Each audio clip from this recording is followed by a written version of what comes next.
All right, let's have the city clerk call the roll, please. Here. Councilmember Kovar. Here. Councilmember Duvalla. Councilmember Costick. Here. Councilmember Siemens. Present. Councilmember Smith. Councilmember Searcy. Here. Great. Well, welcome everyone. Thank you for coming this evening. We do this every now and then when we move our city council meetings to different locations in the city to make it easier for residents who live in different parts of the city to attend. And so we're very glad to be back here at the New Hampshire Avenue Rec Center. This evening, we are going to start our meeting off with our State Legislative Advocates Report on the 2018 legislative session. And then once we do that, we'll go to our preliminary matters, including public comments and council comments. If you need an agenda for tonight's meeting or other materials, they are over here on the bench. So please feel free to do that. In addition, for the last few years, each June, we have recognized Immigrant Heritage Month by holding a small reception here before our council meetings. And so if you have not had a chance to please get something to drink or a snack, please feel free during the city council meeting to do that. So I think with that, I will turn it over to our lobbyist from Annapolis to take it away for us. Good evening.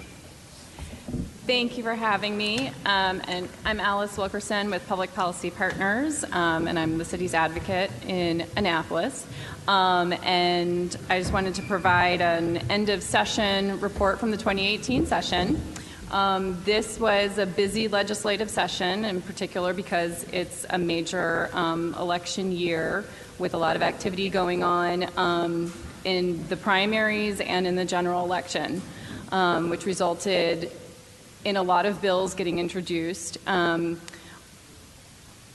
tracked over 150 bills for the city, and the city weighed in on a number of those. We monitored a handful of bills that were of significant concern to the city, and we sort of stayed on top of some of the other stuff that was moving. And in the report, I provided a summary of the most important bills that moved or failed the way that we wanted them to.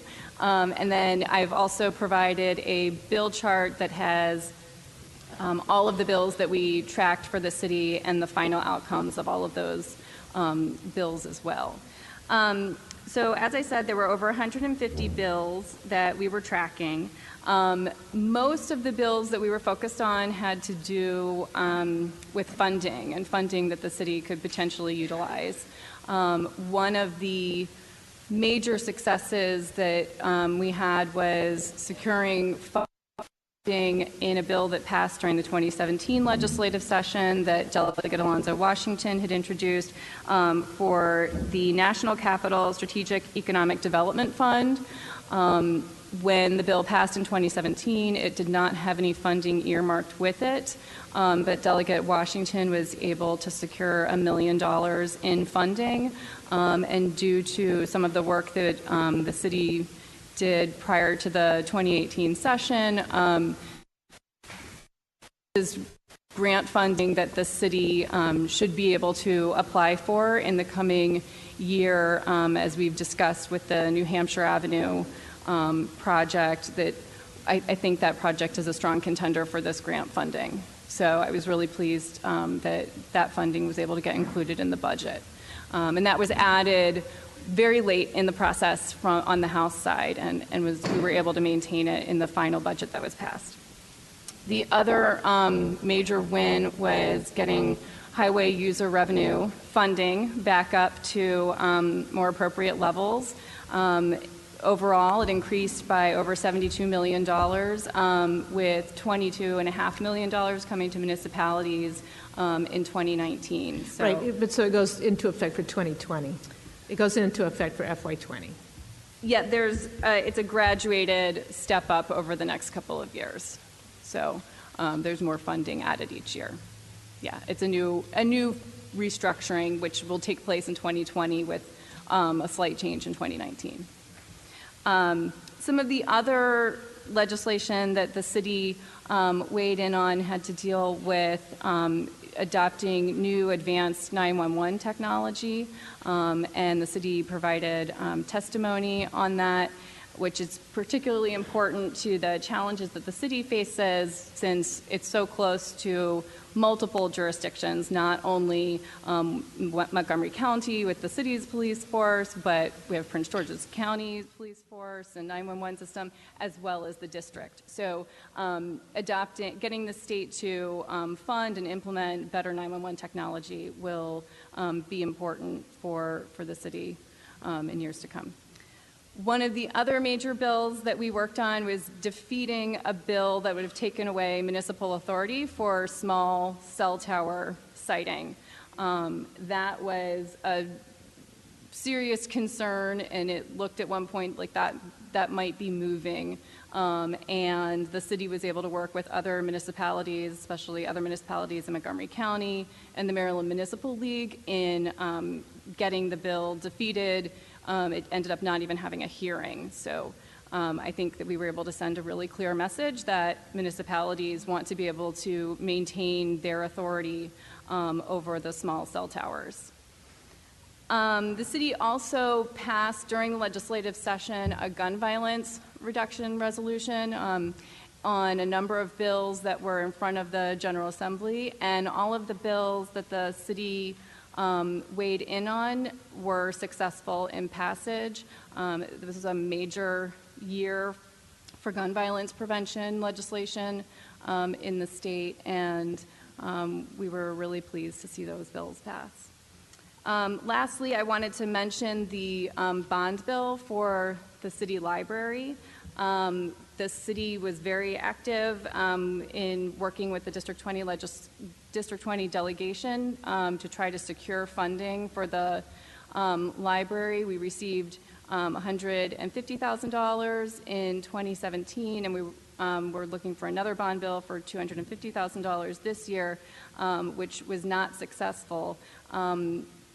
One of the challenges that we ran into, we thought that the money was going to be secured, but there seemed to be some miscommunication and a misunderstanding on some legislative services staff who thought that the city was eligible for state grant funding to libraries, and they advised the Appropriations Committee that they did not need to provide the bond bill funding and suggested that the city apply through the state grant program, but the city is not eligible because only county libraries are eligible through that program. So hopefully we can correct that misunderstanding and potentially come back next year and ask for the bond bill money then.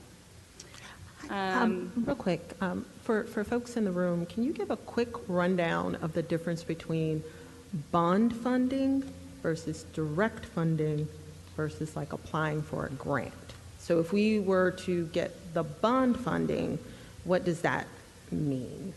So the bond funding requires a match from the city, and it has certain parameters. It can only be used for capital project development, and the city would have to provide basically like receipts as the money is spent for construction of the library, and it would be reimbursed basically by the state. But the city would also have to be able to show a match for the same amount of money. It's also the only money that the committees can directly give to a specific project. So you have some items that get direct line item funding in the budget, and that is typically named starting with the governor. And then sometimes, very rarely, can you get a line item project added in by the General Assembly. Usually that's going to come in the governor's original budget that he submits to the legislature. So the bond bills provide a mechanism for individual legislators and districts to have a specific named project that they want to try and get funding for, but it doesn't it has to have some type of public need that the project is serving. So it can't just be, a business that might want to have, make capital improvements. You have to be able to demonstrate that the public good is served by having the project. So, and just to clarify too, it's not the same as a bond where you borrow money, where the city would borrow money. So a bond bill is a state. Right. The state uses bonds that belong to the state to pay for the bond bills. In theory, but it's money that's allocated every year. There's money that is allocated in the budget, a pot that is to go for all bond bills in the state. And there are hundreds of bills that are, that are introduced. So in District 20, I think 3 projects received funding, but over 5 applied. And in Montgomery County, I think it averaged 1 or 2 bond bills per legislative district, even though we had probably 30 plus bond bills just from Montgomery County that were seeking funding. So a lot of projects do not, a majority of projects that apply for a bond bill don't receive bond bill funding.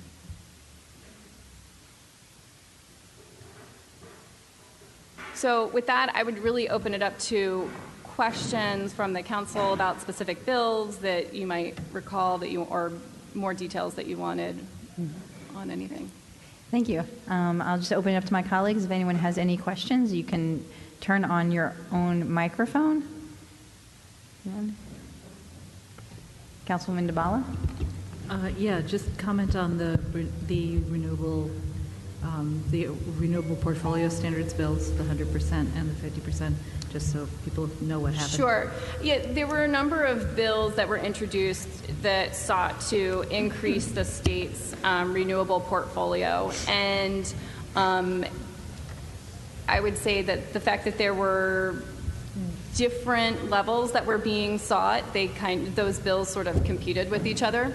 That made it difficult for, I think, the legislature to decide what direction they wanted to go, because you had sort of 100% and then you had sort of lesser degrees, and multiple bills and multiple environmental organizations that all supported different strategies. So unfortunately, none of those bills passed, and I think that the legislature would be very open to making progress on that front, but it would probably be good for there to be a single bill that had a clear goal that for the legislature to sort of understand what the priority was. Thank you. Councilmember Kovar? Thank you. Thanks for the presentation. Just a couple of questions about a few bills. Was there any action, or do you anticipate any potential for next year on the income tax and changes to deductibility and so on, given the change at the federal level recently? There were a number of bills that were there was a large amount of bills that were introduced this year that dealt with trying to change the tax structure and how the state responded to the federal changes. But I would sort of say throughout the whole spectrum of how how people approach taxes. And I think that the legislature in an election year was not going to touch taxes. So after people pay their taxes this year, is it possible, and the elections come, if that's the issue, that next year they get... Well, I think we're going to be faced with the reality of what it actually looks like for the state, what kind of funding is getting cut at the federal level, how much money is the state itself going to have to pick up, and at the same time, the state has some very large deficits that are looming that they're going to have to, figure out how to handle. So we will definitely be seeing conversations about taxes in the next, term. Okay. With the deficits that are already coming, plus the unpredictability of what's happening at the federal level. 2 other questions. Can you say anything about the efforts on broadening the sanctuary legislation because there were efforts to make it statewide? So there was not as strong of an effort, I think, on either side this session as there was in 2017. In 2017, we saw legislation to basically make Maryland a sanctuary state, and then we also saw legislation that the city testified against, that tried to restrict municipalities from being sanctuary cities. Those bills did come back this year, but not at the same, level of excitement on either side. I think there was a general understanding of election year politics, but also that the governor would veto it. And in an election year, a bill that gets vetoed, the legislature can't override the veto. Yep. They would have to come back, because the same body that passed the legislation has to be the body that would vote to override a veto. So the bill would have to go through the whole process again. So they're less likely to want to push for something that they know is going to be vetoed, right? Yes. Yeah. One last question. Thank you for that. So on affordable housing, and specifically in relation to the Purple Line and more generally, one of the things that the state did take some steps on was to help businesses that were potentially affected or would be affected during the Purple Line construction, but I think less because maybe it's a little further down the road, just in terms of the impact on housing generally when the Purple Line comes in. And obviously in some other places in the country, that's been an issue. To what extent do you think there would be, and if it's unanswerable now, that's okay, but to what extent do you think there would be openness or interest among state legislators to looking at some way of addressing that? Because, a city of our size, it's hard to, when we have 1 million people in 2 other counties and 500,000 or 700,000 in the District of Columbia, to just with 17,000 people kind of solve that on our own. So I'm just curious if you think there's an opportunity for us to work with state legislators on that type of issue. So there was legislation introduced by Senator Smith that would have provided funding for businesses around the Purple Line. One of the things that I think we found in watching those bill hearings and the conversations around that bill was that the state is reluctant to single out a particular project and have sort of a preference or try to mitigate an economic impact for one project in a small geographical area, because it sets precedent then that all future projects of that type, wherever they are in the state, are going to have similar legislation that would come along. And so we saw a lot of pushback to that legislation because of concerns about what that would mean for projects around the state in years to come. Specifically with affordable housing, I think one of the challenges that we have, this is for Montgomery County as well as the city, is what we are experiencing here in the housing market is not the reality for the rest of the state. The rest of the state does have some affordable housing issues, but they are very different. The affordable housing conversation in Baltimore City is a very different conversation than what's happening here in Montgomery County. And I think those conversations could be taking place, but the city would need to be working together with other municipalities, I think, in Montgomery County. And Montgomery County would really need to be stepping forward saying, we want the state to help us with this, and here are some ideas that we have, because I think that's one of the challenges that we face in general in Annapolis, is the perception of, how things are in Montgomery County, and that the population is one way and that they are all of an upper income, and not realizing, the everyone who's represented here, especially in the city. That's one of the things that I'm always talking to other legislators about from other parts of the state, is getting them to really understand the diversity that's here. So I think that conversation could be had. Unfortunately, I think where we're really left is trying to defend things like for tenants' rights. That is, we just see a real assault on tenants' rights at the state level. And so when we're having a conversation about housing and protecting affordable housing in Annapolis, the conversation is about how to help tenants keep their rights. The rest of the state and what the state laws say as far as, what tenants' rights are, it's night and day compared to what the protections that we do have here. So I think that is the primary conversation that happens. Like, there was a really bad bill that was called the Safe Neighborhoods Act that almost passed, and it allowed for expedited eviction and would allow landlords to basically say that if tenants were engaging in certain types of behavior, they could kick them out on a shorter schedule because we need to protect our neighborhoods. And so that's the conversation that we're seeing on housing in Annapolis. So the affordable housing, and it's just not happening there, unfortunately. But it's also unfortunate that the amount of time that advocates are spending who work on the issues of housing, that energy is going to protecting tenants' rights. Okay, thank you. Councilmember Smith?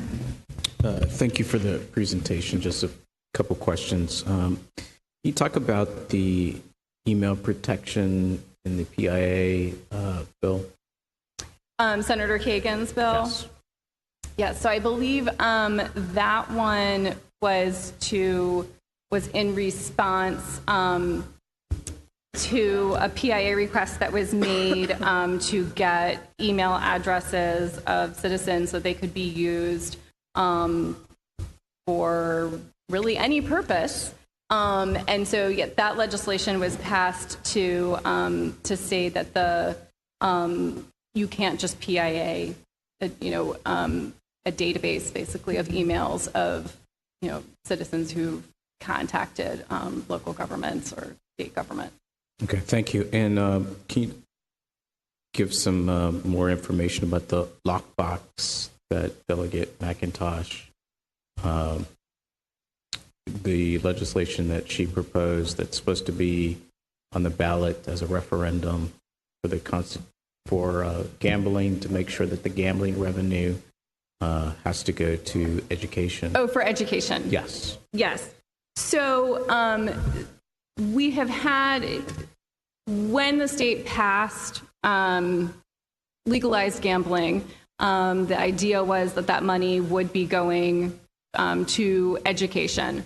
But like our transportation revenues before and the lockbox conversation we had a couple years ago about transportation, that money was not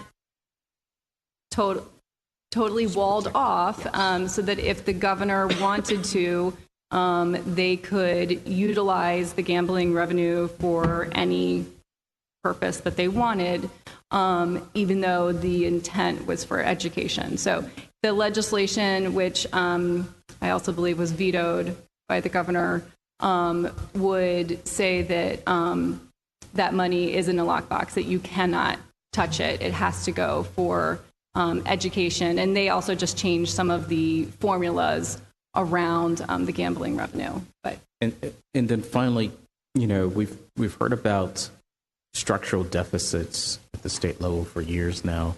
Where are we on that? Are there really structural deficits? Because I saw something from Delegate Moon that said that if we do what the Democrats want, then we wouldn't have these deficits. So can you talk about it? So I think one of the challenges in that conversation is in the calculation, of the deficit. So there were some projections that came out over the summer last year, and then and everyone was like, oh, well, we have to, reduce the budget. We need to take immediate action. And they made some major cuts mid-year last year. And then it turns out that revenues were actually a little bit higher than those, projections had said we needed to have these cuts. But we do have a structural deficit that is there from Department of Legislative Services analysis that is serious.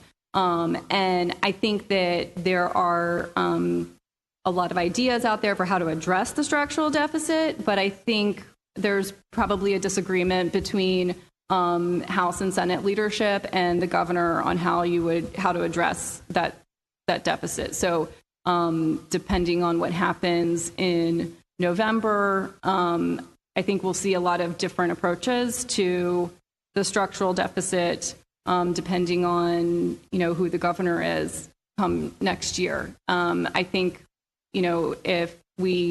if Governor Hogan is reelected, we'll probably see a lot of cuts made to programs and services as a way of addressing the deficit versus some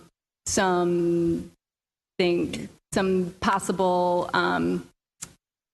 tax loopholes being closed and other ways of trying to find new revenue to address the deficit instead of just cutting funding.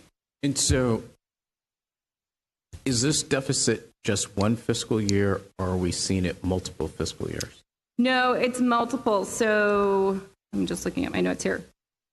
So the projected shortfall from this past year was around $298 million, which the legislature was able to address. But in 2020, we're looking at a $900 million shortfall, and by 2023, it's $1.9 billion. So it is an issue. Thank you for your presentation and all the work that you do in Annapolis. Thank you. Councilwoman Kostick.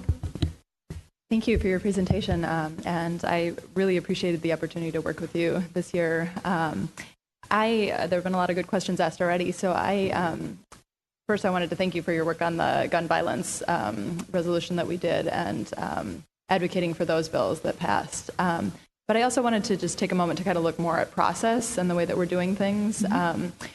Since this was my first year, it was a learning process for me. And we can have more discussions offline as well in terms of what you think would be helpful or if there are ways that you think we could improve that process. One of the things for me that I thought kind of as going through the process was that it might be helpful for us as a council to kind of identify ahead of time some things that we really want to focus on. And I think that's kind of what we did a little bit when we met with you in the fall. And I know me coming in as a new person, not going through the process before, it was really hard for me to kind of get my head around that at that time. But I think that might be something, looking forward, if that's something we could do as a council, I think that might be beneficial. I know just sort of sitting with you and Councilmember Smith and city staff and talking through things, it was often hard for me to sort of identify, is this something that we should weigh in on? It's something that I personally care about. It's something that maybe a few of us personally care about or all of us care about, but is it something that we really should be spending city staff time and your time focusing on as sort of a city issue? So I think moving forward, it would be helpful if we could look at kind of that process and ways to identify those things. If you have any thoughts on that, I'd be curious to hear that. Yeah, absolutely. I think that is one of the biggest challenges that we have. We do in the fall try to identify what the priorities for the city might be. And oftentimes we find ourselves in sort of a more generic stance on the council is concerned about affordable housing and everything that encompasses. So when we talk about the tracking of bills, and when we look at that chart and it is so large and there's so many bills that are coming, it is because we cast a big net to say, well, let's make sure that we're aware of what all of the, let's say, housing bills are, or bills regarding policing, and then try and go through and figure out what might be moving, what's not moving, what is a bad bill that we need to work against, and what is not, worth our time. And so I think we try to go in with the priorities in mind each session, and I try to focus on what those bills might be. And then, unfortunately, we just always have the crush of the number of bills that are actually introduced and how, and so there's challenges. And I think also the things that individual council members might be personally interested in advocating for, and then getting the whole council and what isn't a citywide priority. But I think that since you won't have municipal elections in the fall again, we'll have more time to talk through what your priorities might be. And I know that was a challenge this last year. So I think hopefully next year it'll be a little smoother. Great. The city manager, do you have a comment? Yes, I just also wanted to thank you for keeping your eyes open on opportunities for us to talk about the hospital leaving, which was a real surprise to the state legislature. And one of the things that's interesting is how much that is a state issue. People think about it as a neighborhood issue, but really the balancing of where do hospitals go across the state, what services do they provide, is not only a discussion about the location of them, but also the mental health services and other kinds of things. So I did just want to give a heads up that it was appreciated that you had your eyes open for that, and we did make quite a stunning splash on in Annapolis when that issue came up. Yes, because it was such a surprise. Right. So right at the beginning of session is at the same time when we were learning about the changes that Adventist wants to make, and we were trying to figure out what we could do to respond, and were there legislative opportunities to weigh in on that. And there was a bill that was related, wasn't totally specific, but it was related enough that the city was able to come in and provide some testimony that the legislature found pretty shocking, and it got attention of a lot of the right people and a whole conversation, and I think brought Adventist back to having some more conversations with the city. So it was good that we were able to use that opportunity to talk about it. And we do have continuing concerns, especially related to the behavioral health services, and that there was a lot of conversation at the state level on that, because we are facing a shortage across the state. And so that is of significant concern, and we're continuing to work on that level and engage our District 20 delegation on that issue too. Terrific. Well, thank you, and I just want to say thank you to Councilmember Smith and Councilwoman Kostick for taking the point this year for the City Council and working with you, as Councilwoman Kostick said, on kind of the first cut of what the legislation we weighed in on. And I do think this is our second year working directly with you. We've worked with your firm in the past, but I think even just over the last 2 years, we've improved the process. And I think we're looking at next year and the fact that there are not municipal elections in the fall to improve it even more. So thank you so much. Yes. And I'm also hoping that because it's an election year and there will be a lot of new legislators coming in, that there will be a little more gradual, slower start.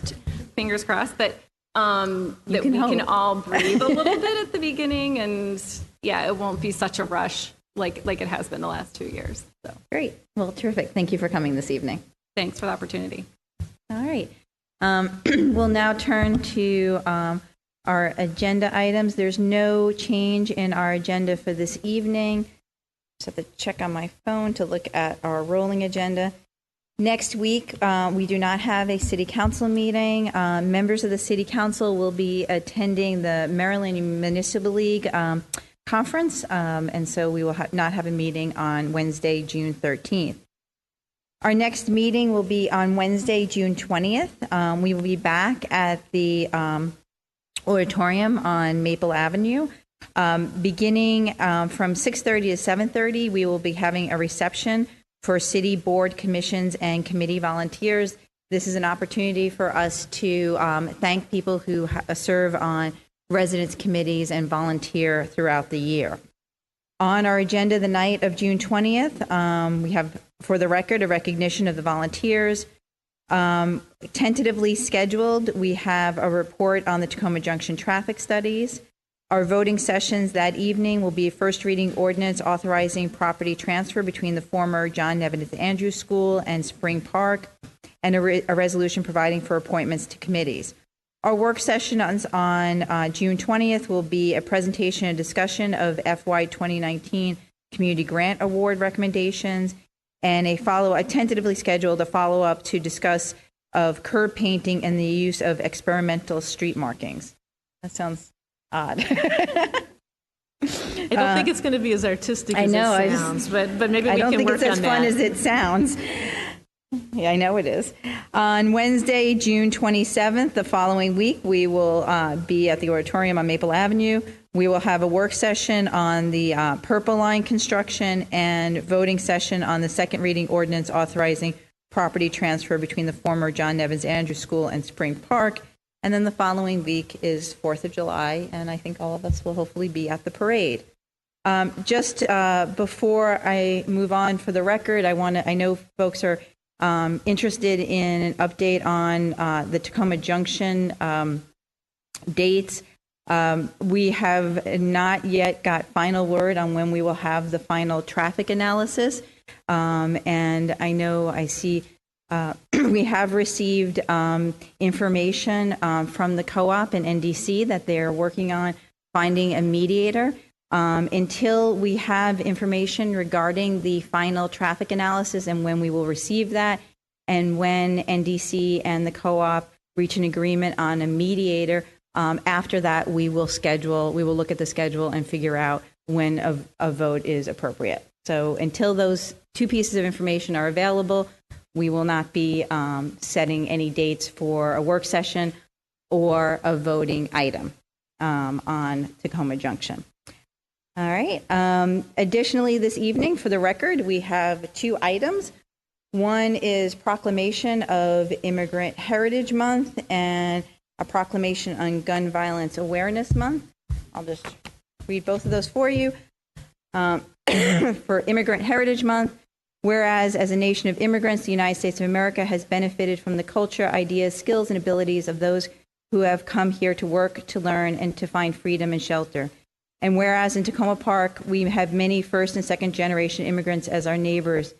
And whereas the city has a long history of welcoming immigrants and working to build a caring, inclusive, and strong community which celebrates its diversity. And whereas this year, as more immigrants fear deportation and others may be viewed with mistrust, it is more important than ever that we maintain our Tacoma Park values. Now, therefore, I, Kate Stewart, Mayor of the City of Tacoma Park, Maryland, on behalf of the City Council, residents, and staff, proclaim June as Immigrant Heritage Month in Tacoma Park and encourage all to come together and recommit ourselves to being an inclusive and welcoming community that upholds the right of all people to live with dignity and respect. June is also Gun Violence, Awareness Month. So I'll read that resolution as well. Whereas every day 96 Americans are killed by gun violence, and whereas Americans are 25 times more likely to be killed with guns than people in other developed countries. And whereas mayors and law enforcement officers know their communities best, are the most familiar with local criminal activity and how to address it, and are best positioned to understand how to keep their residents safe. And whereas June 2nd was designated as Gun Violence Awareness Day to help honor Haja Pendleton, a teenager who marched in President Obama's second inaugural parade and was tragically shot and killed just weeks later, and to honor the other Americans whose lives were cut short and the countless survivors who are injured by shootings every day. And whereas hunters wear orange to announce themselves to other hunters when out in the woods, and orange is a color that symbolizes the value of human life. And whereas wearing orange on June 2nd and on other days in June will raise awareness about gun violence and honor the lives and lost human potential of Americans stolen by gun violence. And whereas we renew our commitment to reduce gun violence and pledge to do all we can to keep firearms out of the wrong hands.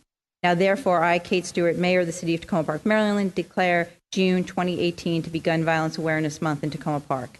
I encourage all residents to support local efforts to prevent the tragic effects of gun violence and to honor and value human lives. So we have those two proclamations for this month of June. In addition, before we move on to our public comments on voting items, my colleague, Councilmember Siemens, asked to say a few words. Thank you, Mayor. And thank you all for being here tonight. I just wanted to say, go Caps. No, that wasn't my comment. Tacoma Park has a long history of activism, which is derived from and spurred on by the passion of our residents. I have lived in Tacoma Park for 35 years and had the privilege of serving as a council member for about 18 years. I have experienced and been part of much of the activism. It's a wonderful characteristic that has put Tacoma Park on the map and made our small town known nationally and internationally. I'm proud that we stand against injustice and make our voices heard wherever it rears its head. This activism has taken the form of powerful messages to federal lawmakers, protests in the streets of Washington, testimony in front of the State General Assembly, lobbying at the Montgomery County Council meetings, public comments at city council meetings, in blogs, and on listservs. Today is a time of heightened partisanship and uncertainty, which is exacerbated by claims of fake news, the speed at which information is shared, and the many platforms people now have to communicate. Occasionally, we even see passions get the better of someone, and it comes out in what they say and how they act. I remember how divisiveness reached a fever pitch as the community center was being renovated, when the fire station was being rebuilt, when Washington Adventist Hospital was trying to expand on their current site, and to a lesser degree when the city was planning the dog park. We have been through this sort of thing many times. Recent public comments at council meetings and the ongoing debate regarding the Tacoma Junction development shows that we have reached similar levels of passion. Almost every issue the council deals with and faces is difficult, even those that don't seem so on the surface. Very rarely is there across-the-board agreement on anything. However, I believe we are such a strong city precisely because, even when we have strongly divided opinions, we remain civil, respectful, and engaged in meaningful debate and dialogue.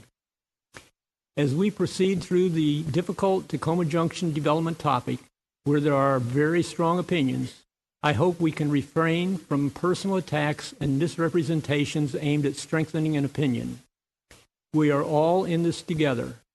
If one thing is clear, it's that we have always had only the best interests of our wonderful, green, diverse, inclusive city in mind and at heart. Together, we can reach the compromise that is best for all. Thank you. Thank you very much. Thank you, Councilmember Siemens. And if other people are interested, Councilmember Siemens wrote that over the weekend and is posted on the city website. All right, now we'll move to public comments on voting items. We only have one voting item, which is a consent agenda item regarding appointments to the Nuclear-Free Tacoma Park Committee and appointments to the Commemoration Commission. Do we have any public comments on that? Seeing no public comments, I would actually like to first ask our representative from Moms Demand Action to speak this evening. Thank you.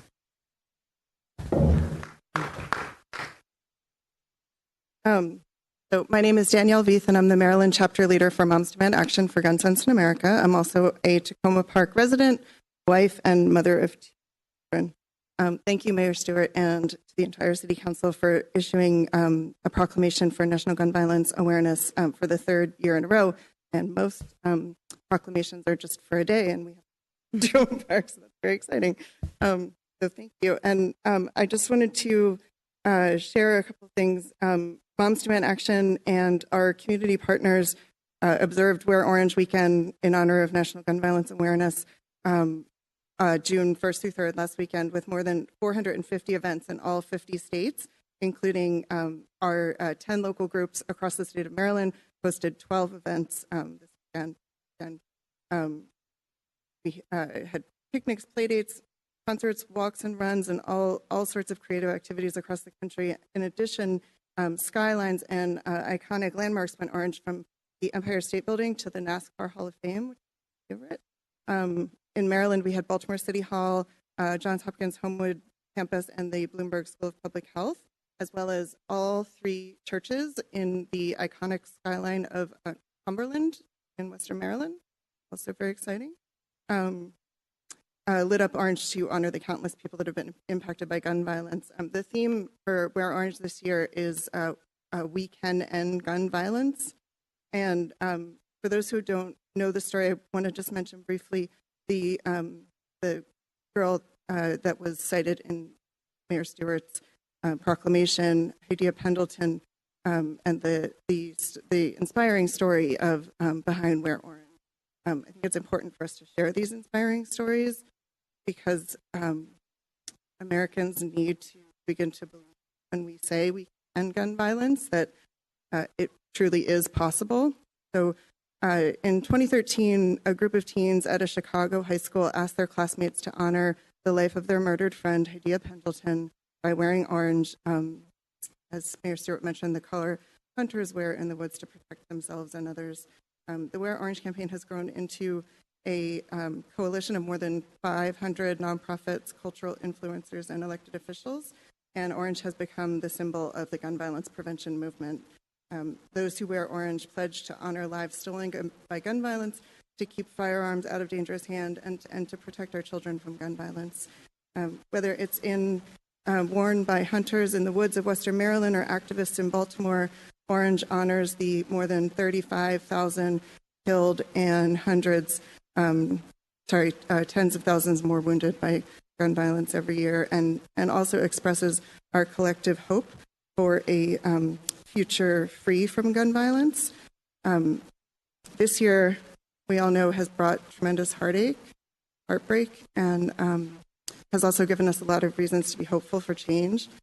Of the 10 deadliest mass shootings in the U.S., 3 of those shootings happened in the last 9 months. We have also seen a tremendous outpouring of activism, obviously following Parkland, but really starting to really increase after Las Vegas.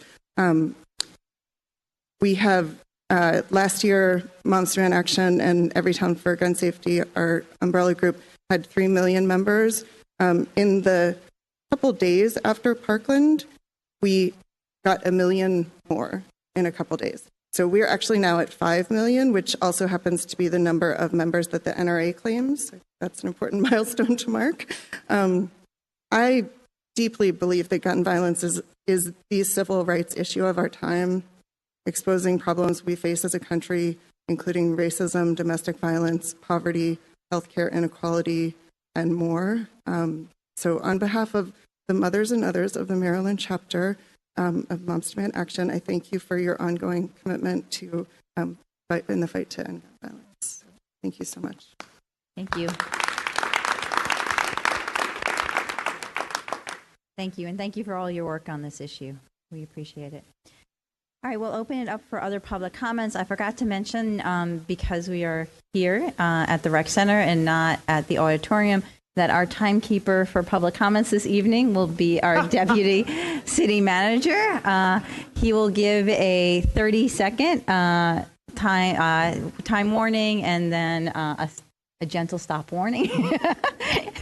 So we'd like to start. Yes. Good evening. I'm Reginald J. Ruffin. I want to thank the council for the work that you've done or tried to do. I also want to thank all the council members who want to stand beside the community. We appreciate that. Any of you are under attack for that. We hope that we can try to start a groundswell that will help you to help stand by the community. There was a good point that the state representative, I think is the correct term. Okay. Thank you. She said, what might be our priority? I think that the priority, after living here for over 50 years, I grew up in this city. I'm very proud of it. I got to travel the world with the military, and I was very fortunate in that regard. But everywhere I went, I was always reminded of Tacoma Park and its culture, its diversity. We're like no other city almost not just in the United States, but maybe in the world. And when I talk about our culture and the protection of our culture, what I mean is that we put the community before corporate interests. You've heard me say that theme over and over, and you will hear again. We put the community before corporate interests. What does it mean? Well, Ward Member Siemens, he just gave examples of it. He gave examples of the firehouse. He gave examples of the park. Those are all examples of putting the community first. If we put this corporate entity first, what happens is that the usual way the diversification or the way the process goes is that they come in, they ask for rent control changes, they change the laws, they change different things. Look at D.C. when they talk about affordable housing. Look at what the state representative, is who I'm calling her, the state representative just said about the state of Maryland. They're not looking out for affordable housing. So don't get me wrong. Can my family and them afford it? Sure. But I'm looking out for my community overall. So when I look at this and we look at the diversity that we enjoy is gone if you put corporate interests first. The overall rent control and as far as the being able to live here is gone as far as people who can afford it. The state is already going corporate and they're showing this. The people who support this kind of thing are the ones that most likely can afford to do so. I'm not looking, can I afford to do? Yes. But I'm still looking out for my neighbors. I've got quite a few of them here since there's been time. And by the way, personal attacks, we don't need to make them. We're just attacking issues. We're looking at the differences of opinions and perspectives and saying that, okay, how are we going to live for the next 10 to 20 years to 50 years? Because because the next mayoral election is in 2020. 2021, the purple line comes through. We're going to either choose to live community first or corporations first. And we have to make that choice. We've always had the opportunity here. In fact, this community affords people opportunities here in this community amongst the electoral board right here. Some of you have been elected for the first time. Some of you are moving on with who have been able to become mayors for the first time. Bottom line, it was also brought that the municipalities want to keep control of their cell towers. Tacoma Park wants to keep control of its culture, and its culture before its community before corporation. It means to develop the community. We can develop the community as long as we keep community first. Thank you.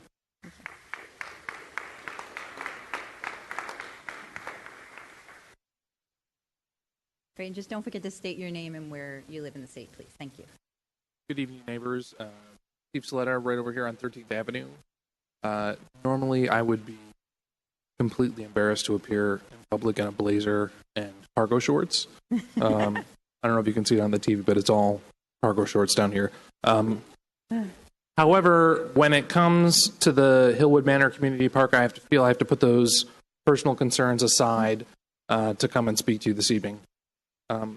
Working with some other neighbors here in Ward 6, we were able to find a nonprofit willing to pay for the renovation of our playground in Hillwood Manor. This renovation would require that the city enter into a memorandum of agreement with the Maryland National Capital Parks and Planning Commission, and it would require the city to remove the old playground equipment as well as to supervise the construction of a new one. Other than that, a free playground. I spoke with the estimable Suzanne Ludlow, our city manager, who referred me to a staff member. And that staff member advised me that the city had nothing to do with our property and that I should engage with Councilmember Searcy to speak with the county. Here in this facility, the city has managed to work out an agreement with the county where we can use it, and we actually get some reimbursement from the county for operating it. I would like to ask the city about looking at a similar arrangement regarding the Hillwood Manor Community Park.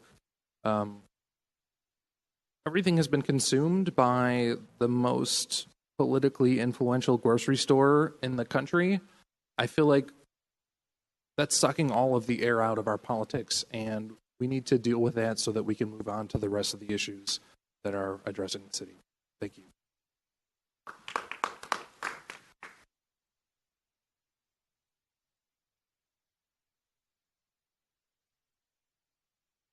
Greetings to the City Council.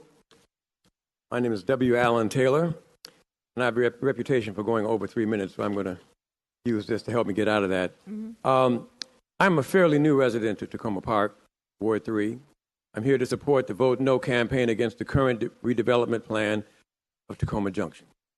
I'm also here to support the preservation of the Tacoma Park Food Co-op, whose very existence, in my view, is being jeopardized by this current plan. As an artist and educator, I moved here from California about a year and a half ago to be closer to my daughter, who currently lives in D.C. I had no idea where I would live, although I wanted to be in a progressive area, and my daughter said to me, "Dad, I got the perfect place for you, Tacoma Park." She knew that I had been living in and around Berkeley, California for the last 27 years, and that Tacoma Park had the reputation of being Berkeley East. And so she went on with her sales pitch about this being a good idea and why it was.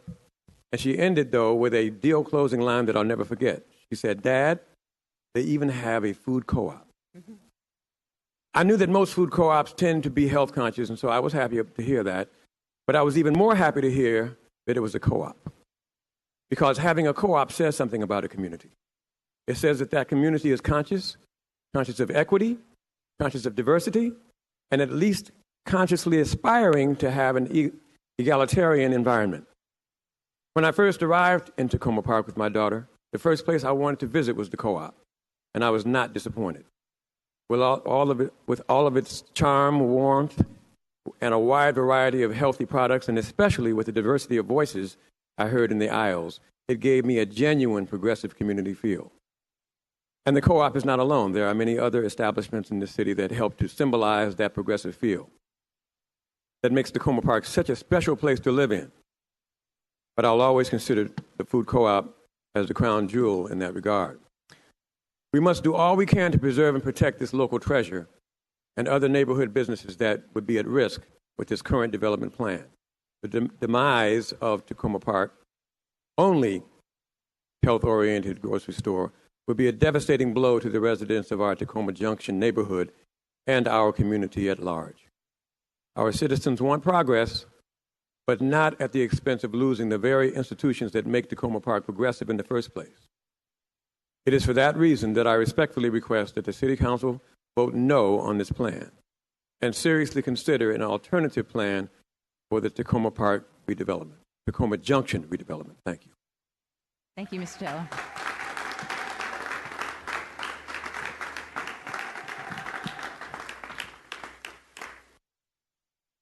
My name's Debra Zuckerman. I live on Poplar Avenue in Ward 3.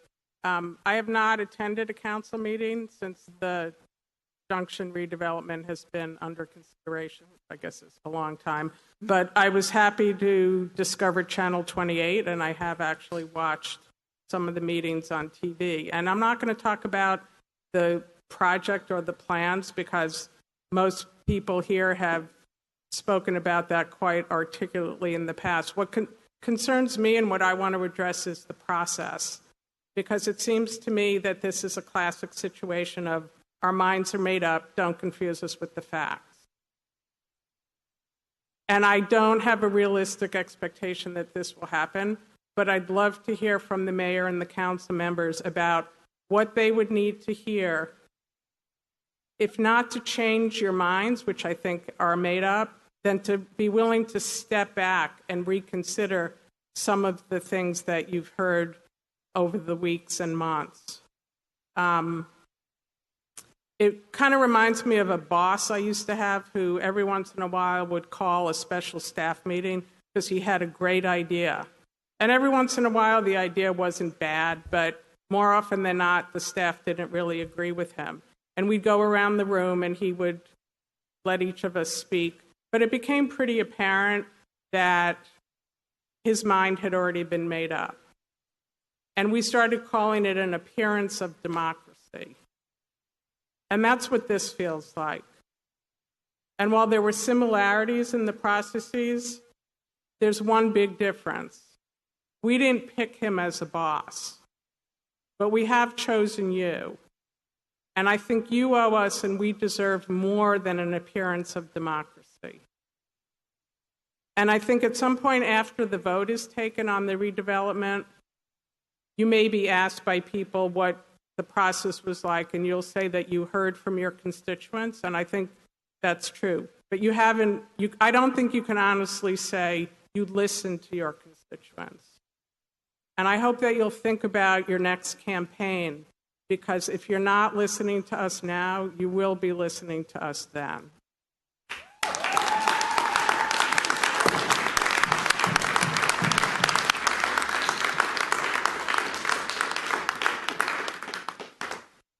My name is Andrew Strong, and I'm also unpopular. And since I'm just a few houses down from Debra, let me just follow along.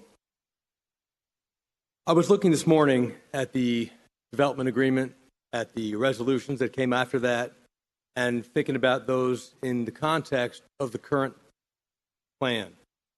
I don't understand, honestly, I don't understand how anybody can find that the current plan answers any of the questions and expectations expressed by the prior council. There were many uncontested elections, as I recall, for some of these seats last November. And I think that you would know and you would agree that if anybody had run on the campaign of, never mind what the prior council said, I'm going to go big all the way, I tell you, in Ward 3, it would not have been an unopposed election. It would not have been an unopposed election. Now, process. We're going to hear a lot about process. We keep hearing about process. Reasonable minds can differ about size, scope, aesthetics. At the junction, reasonable minds can differ, too, about what ought to be done with the John Nevins Andrews property on Elm, which is, if it goes forward, will be a 300-child daycare center that will generate at least twice the traffic, not only what John Nevins Andrews did, but twice the traffic of what the 50,000 square foot junction development will drive. Let me repeat that. It will generate twice the traffic, if we can believe the traffic and the scoping agreement from the planning board. Twice. I had to wait 3 light cycles last night to get out of my neighborhood. 3. If you add 350 cars in a 2-hour period to that, we'll never go anywhere, ever. So I hope that, unlike this, that you all have tonight, which is a chummy agreement between Centronia and John Nevins Andrews, with the city's help, you can even see that the pretty picture we've got here has Centronia's name on it. Make no mistake, this plan is a friendly agreement by 2 private entities to get the city to cooperate to drive 350 cars in the morning, 350 more in the evening, right through the neighborhood that can't take any more of that traffic. So reasonable minds can differ how to deal with that, but I hope that before you get excited about helping Centronia and John Nevins Andrews, you consider what the neighbors will have to say about the impacts on the neighborhood and whether or not the neighborhood, for example, might be able to use that residentially zoned property for workforce housing or other affordable housing that we keep hearing about being a priority. Social justice has a lot of elements. That's one of them. Thanks.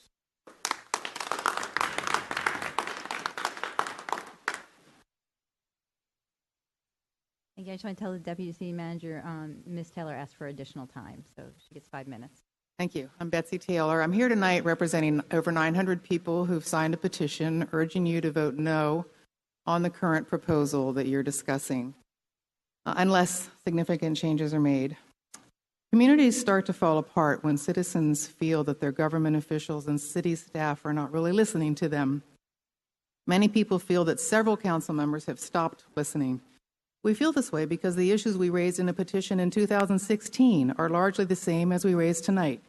We feel you are not listening because your actions do not match your verbal reassurances about traffic, pedestrian and biker safety, some accommodation for the co-op, the size and scale of the development, public space where we can actually hang out, the risks to local businesses who weren't talked to until the last few weeks, the risks of rising rents and gentrification, the loss of an opportunity to actually have something special at the junction for all parts of our community.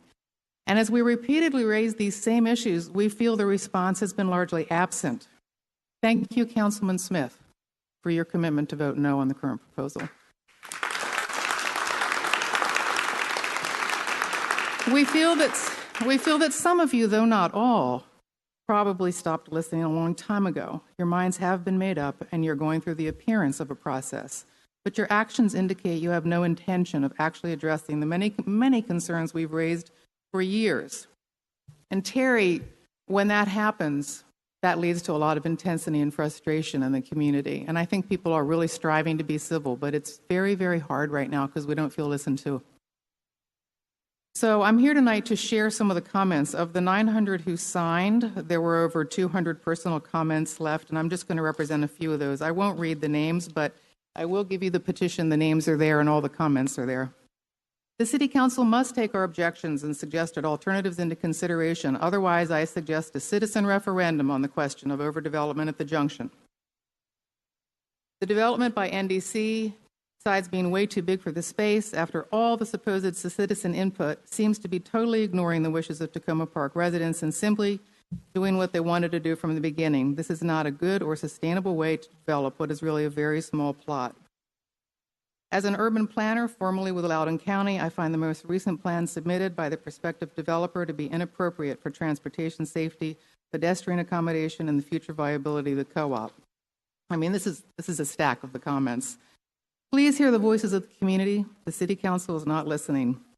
Please stop trying to turn Tacoma Park into Bethesda. I've lived here for 30 years. I love Tacoma Park because it's grassroots, diverse, and welcoming, and the fact that it's not overdeveloped.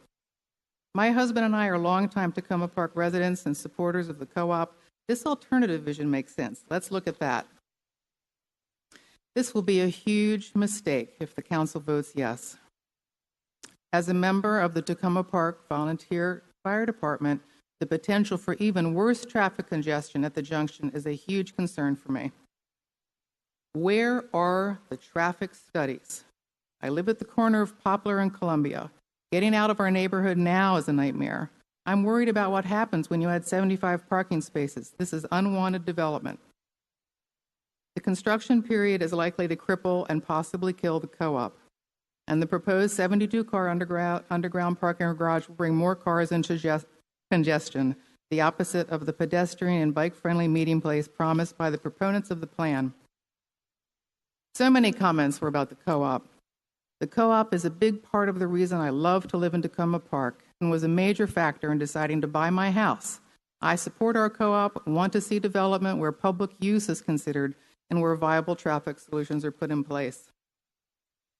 The developer is only given lip service to requests. Please vote no. The current plan will exacerbate our already difficult traffic and jeopardize the co-op.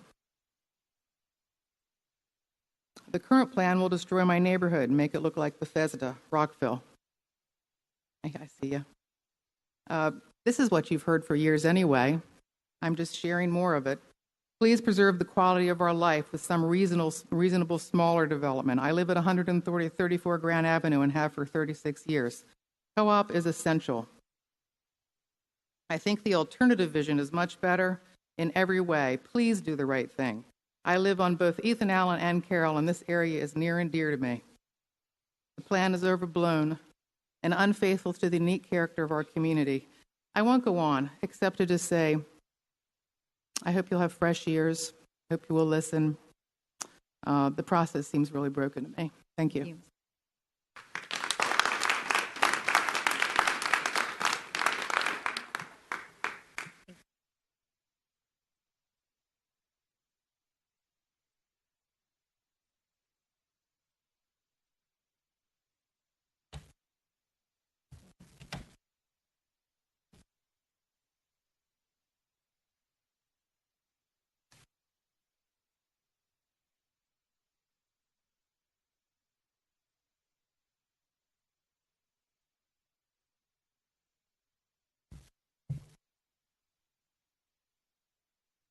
Good evening.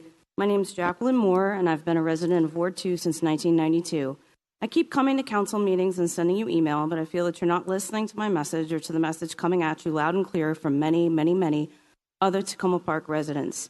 If you were one of my 8-year-old students, I would suspect an auditory processing issue. A person with auditory processing difficulties can physically hear oral input, but they cannot listen, process, and comprehend. If you were 8 years old, I would know how to help you. I would use visual cues. I would have you repeat back to me the information you hear. I would provide you with a recording device to help you record and then slowly play back oral input. I would make you a word bank. I would give you the opportunity to redo assignments when you did not perform in accordance with your potential. I would expect you to engage with me in deep discussions about how to reach your potential. Working as a team, I would be able to help you to not just hear, but to hear, listen, process, comprehend, and then to apply what you've learned. I don't know how to help an adult who hears but does not listen, process, and comprehend. So maybe this will help.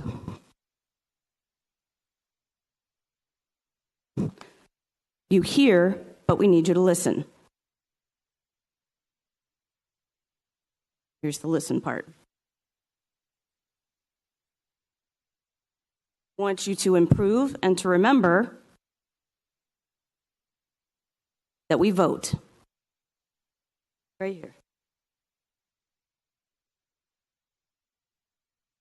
We want racial equity and to be inclusive than exclusive.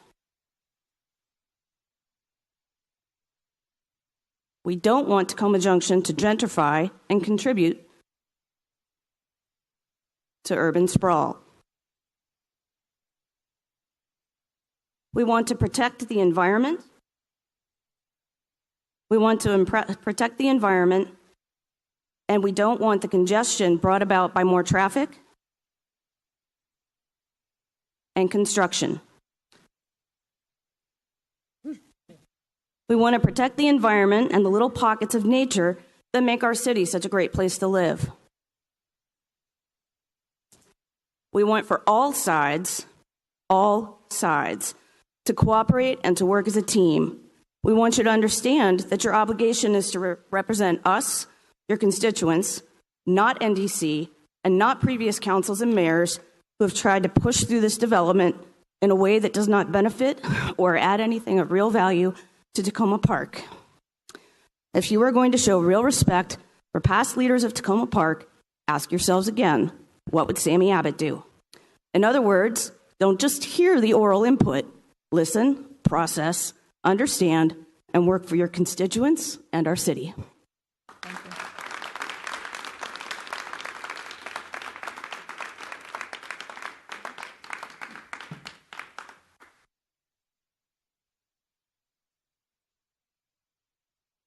My name is Karen Elrich, and I have lived in Ward 5 for over 35 years.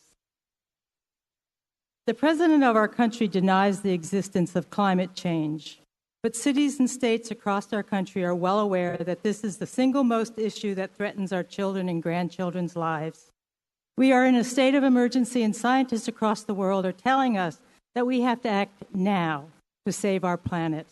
Racial and economic equity becomes increasingly more important as we face the reality of the consequences of our over-the-top consumerism as climate change affects our access to food, clean air, and water.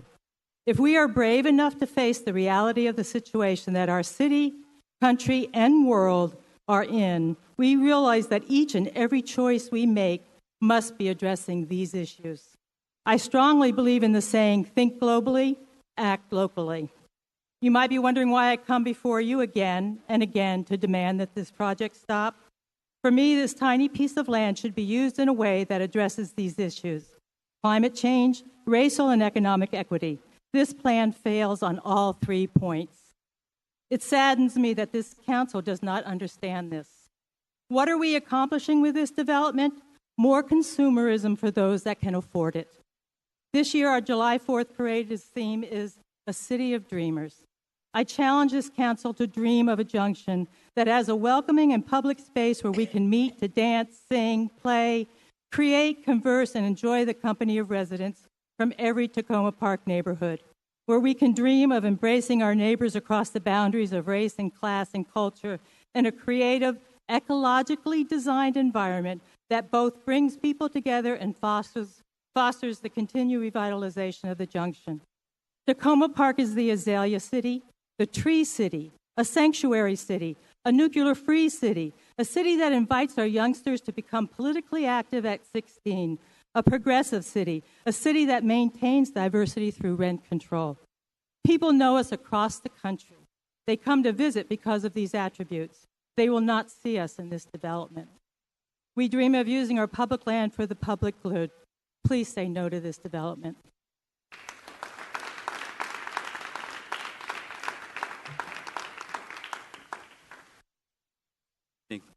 I'm Ron Resset-Barrett. I live in Ward 3. My wife and 9-year-old. We've lived here for 4 years, and this is my first time speaking to you all. I'm a public defender in D.C., representing indigent folks charged with crimes. I find it so striking and disturbing to go into the central cell block, which is a large cage, confining those just arrested and waiting to see a judge, and 90, 95, sometimes 100% of the detainees are black, in a city that is now less than half black. D.C. is broken. There are 2 D.C.s, one of white wealthy renters and homeowners earning good salaries, and one of single-parent households where young black men in their 20s have minimal education, no jobs, and no future, where violence and drug use is daily life. Why do I bring this up? Because we moved here from Capitol Hill, where we paid obscenely high rent, where gentrification is a machine, displacing older black residents at an alarming rate. The Capitol Hill listserv would frequently contain expressions of fear of crime and suspicion when seeing, for example, black homeless residents near their homes. I fear Tacoma Park will become more and more like Capitol Hill, a place where wealthy folks enjoy their lattes and fine handmade ravioli, and where low-income people of color are more and more marginalized. We moved to Tacoma Park because of a sense of racial equity, social justice, and progressiveness. Tacoma Park has been and can continue to be a model, a beacon of how a community can and should be. Gentrification has already been underway in Tacoma Park. There's no question about that. And I think some folks believe, in a sense, it's too late. I've felt that way. Property values are already super high. Higher-end restaurants are already here. And so why wouldn't we follow suit with the Junction? But just because there's been a trend doesn't mean we can't slow it down and show the DMV and the nation that Tacoma Park is different. Let's imagine a news story in a few years. Tacoma Park was about to do what most cities do and continue to allow for higher and higher end businesses that only the leisure class can afford to use. But they did not. Tacoma Park bucked a national trend. Tacoma Park used its last piece of publicly owned land as an anti-gentrification experiment. Tacoma Park created a space that brought its entire population together. Tacoma Park created a space that brought minority teens from lower income areas to a place where they can learn, engage, have fun, and mingle. Because when we bring our minority teens up, everyone benefits. Thank you. Thank you.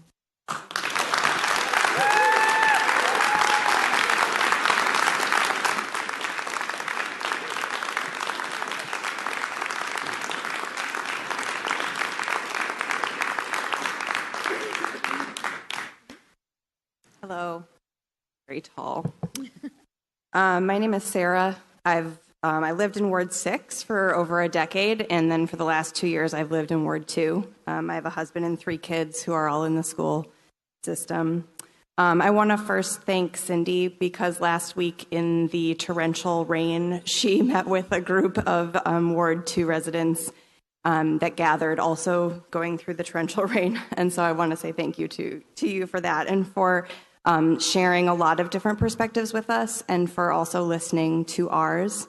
I grew up in a small town, actually half the size of Tacoma Park, and I've always loved that Tacoma Park is a small town in a big city area, and that's one of the things I love about it. I grew up in a small town with a co-op, a really, really awesome co-op, and so I've been a co-op member for a decade as well, and I'm proud that we have that here. I'm probably not going to get much applause because I would like to speak in favor of STEM development in Tacoma Park and at the Junction. having lived in Ward 6, and I live on this side of Ward 2. I live right across the creek, right over here. Could have walked, but I didn't. Living on this side of town, there's not as much sort of centralized community development. And it's a bit far to go towards the area where the farmers market is on foot or on your bike. And like I said, I have 3 kids. So to me, having something a little closer to this side of town where we can gather as a community, where we can have job opportunities for people, and where we can have local businesses to support means quite a lot. I like the idea of my kids walking up Carroll Avenue to meet with their friends from school who live nearby, rather than having them get on the metro to go to the city or having them jump on the bus to go to Silver Spring. So I think there's a lot of opportunity for some development there to actually give us more reasons to go to the co-op, to stop for a bite to eat as a family and then pick up some things that we need, whereas currently I drive. And so that's really, I think, all I wrote on my little piece of paper. I'm going to have to leave now because I have small people, but I want to thank you for hearing everyone, and I hope that my voice is a helpful one, maybe in a different direction than most of what you're hearing. Thank you.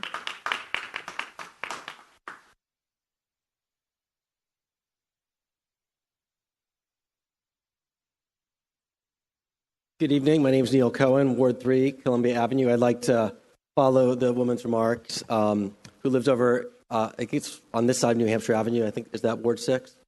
Did she say? Obviously, I think most people here know that I am very much in favor of moving forward with the NDC site plan. And since opponents have made a bit of a canard about the racial equity policy, I'd like to address that head on this evening. Okay? The gentleman who spoke a couple of times ago, very eloquent, the public defender, I don't know your name, but it was a very, I appreciated the comments. And I agree that one of the things that the city can do to really promote racial equity is to share its resources amongst all of Tacoma Park citizens. And all of Tacoma Park citizens do not live within 3 blocks of the Tacoma Junction. In fact, most of Tacoma Park citizens do not live within walking distance or certainly within a mile of that junction. And we're standing here in a corner of Tacoma Park that is under-resourced. If you want to talk about a community that does not look like the rest of Tacoma Park, that does not have the other resources of Tacoma Park, you are in that community tonight. Okay? And this recreation center, which is decrepit, also needs city funds. And there is a limited amount of city funds that can be spent.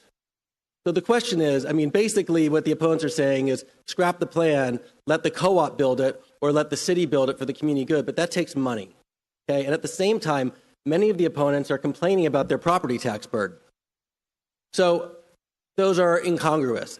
With limited money, they are exploring, for those of you who have followed and come to city council meetings over the years, tearing this down and rebuilding it in a public-private partnership to provide greater housing and after-school and other recreational opportunities right here where we're sitting.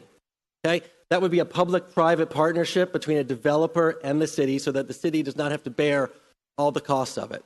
And I ask you, what developer in their right mind would partner with a city that backs out of a process that's worked for 4 years and that has been very open? And I know people are saying they don't feel like they're being heard, but there are other people here in the city who are talking before bedtime, after nap time, who are emailing the council members who do not have the luxury to come late at night and stay here and make these comments. So, thank you. True racial equity would focus on the core issues of where resources are directed in our community to share those resources amongst those of us who are not as wealthy and living in the wealthiest corner of Tacoma Park with a very expensive organic grocery.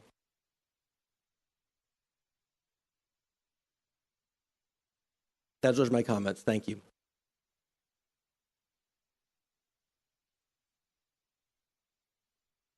Hello. My name is Sharon Levy. I've lived in Tacoma Park for 43 years. I served on the city council in the mid-'80s. And my reason was that I just love the characteristics of our community, being very diverse racially, economically, ethnically. And my time in office, I tried to communicate with people in my neighborhood and before I made any decisions. And I'm hoping that all of you are doing the same. I have not spoken before the council yet, but I have been listening and hearing all the pros and the cons. And I think that my major concern actually is racial equity and what this very large development, how it will affect the very diverse staff at the co-op and the people who shop in the co-op, and also the small businesses across from the co-op. And I guess I worry about the character of our community. I envision what I've seen is that it's a very large development. I don't see that much space for creative and endeavors and green space. So I'm hoping that all these things will be considered. It's not that I'm against the development of the junction. That is our public land. But I wanted to just express my viewpoint tonight. Thank you.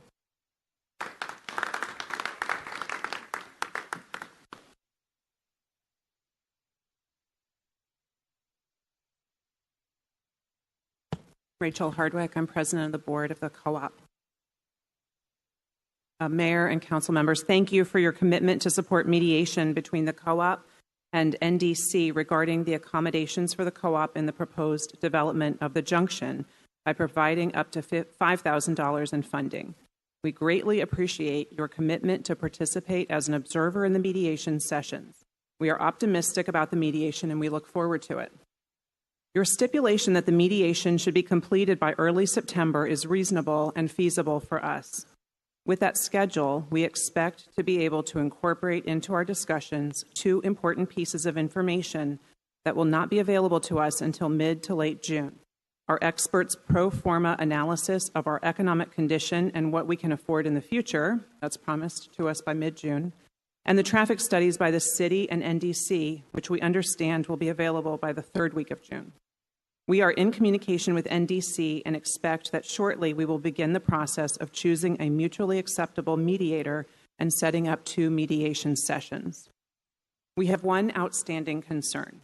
We seek your confirmation that you will not vote on the acceptability of the proposed NDC development until the mediation process has been complete. While we asked for this confirmation in our testimony on May 23rd, we have not received any assurance on this matter from the council, either written or oral. We respectfully submit that your forbearance is required by your development agreement with NDC, which requires you to determine whether the proposed development provides, quote, reasonable accommodation of the co-op's basic operational needs, i.e. deliveries, trash, storage and pickup, parking, and business continuity during construction. As you know, the co-op's concerns about these issues are quite serious. The city, the co-op, and NDC have all committed to full and good faith participation in the mediation process as a means for agreeing upon measures to provide reasonable accommodation of the co-op's operational needs so that the development can go forward without risking the co-op's survival. To give the mediation process a chance to address our concerns, you must await its outcome. If, in the alternative, you should decide to go ahead and vote on the proposed development before the mediation is complete, your decision should be thoroughly informed in order to fulfill the terms of the development agreement.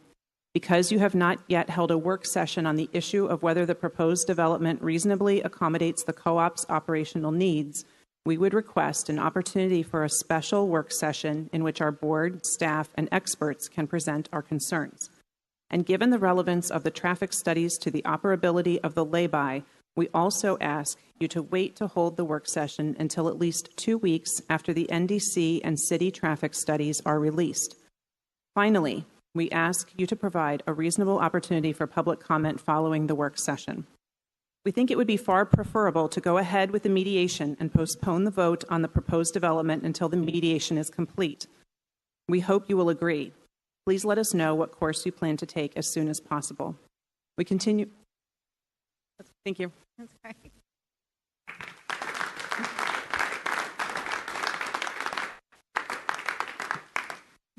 Hello, my name is Carter Doherty, Ward 1, Crescent Place. Excuse me, that was a little loud. As you all know, I'm a strong supporter of moving ahead with the revitalization of Tacoma Junction, and I want to urge you to keep to a tight timetable. This has been a long process, and I don't want anyone to be under the impression that delaying things is acceptable or somehow a middle way. It's not. We've come a long way, and it's time to move ahead. I'd like to make a roundabout but important argument that I think has been lost in the shuffle here, this talk about gentrification and diversity, which is what makes Tacoma Park diverse and affordable for low-income Tacoma Parkers? What makes my children's school look like a scene out of the United Nations, unlike my own when I grew up? The answer is not an underutilized slab of asphalt at Tacoma Junction, nor is it a food co-op, and it is also not the good intentions of a progressive community. The answer is quite simple: rent stabilization.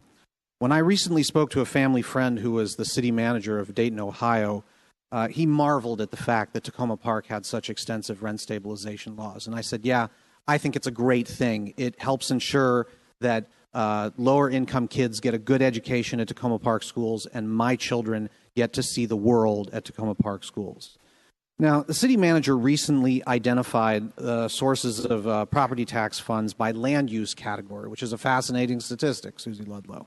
77.2% is residential, and only about 8.4% is apartment buildings. As you can expect, there were some fulminations about this on the listserv in Ward 1, one of, probably the wealthiest part of Tacoma Park. It is clear that the single-family home in Tacoma Park bears almost 80% of the total property tax burden. This is terrifically balanced and unsustainable. Listen carefully here, and what you'll hear are the drumbeats for changing that tax distribution, for undermining the rent stabilization laws. The rent stabilization program reduces the value of about 54% of the rent properties in Tacoma Park, and therefore reduces the tax take. So if you want to head off this argument, that moment in time where people say, do away with rent stabilization if you need to, but keep my property taxes down, the answer is you move ahead with the revitalization of Tacoma Junction. As you can read in the city documents, there's the prospect of hundreds of thousands of dollars of tax revenue at Tacoma Junction. If you want the resources to manage the tax burden on homeowners, you need a vibrant commercial tax base. You are the stewards of a tapestry of a community, one that brings together all sorts of people, and maintaining that tapestry is more than simply saying no to new development. It's the challenge of saying yes to the right kind of development, of maintaining public support for the rent stabilization and ensuring that the revenues are there to make those laws work. Does revitalizing Tacoma Junction help us maintain rent stabilization and the diversity of our community? Yes, it does. Thank you.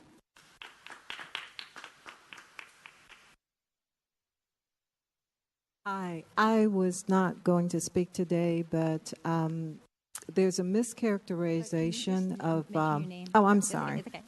Karen Lovejoy, I'm a Tacoma Park resident, and I got up to speak because I've heard the mischaracterization time and time again of that the group that, there's this group that's anti-development, and there's the pro-development group. The Community Vision Group has never, and I repeat, has never said we do not want that piece of public land developed. We are not against development. What we have always said is we want a smart plan that represents, that first of all keeps Tacoma Park safe and represents the values of Tacoma Park. And I think we can do that without gentrification. There's an African proverb that says, in respect to how long the process is taking, if you want to go fast, you go alone. If you want to go far, you go in community. This is a community process. When you listen to many minds and you want to make a sound, solid decision that will be reflected positively into the future, you need to take time.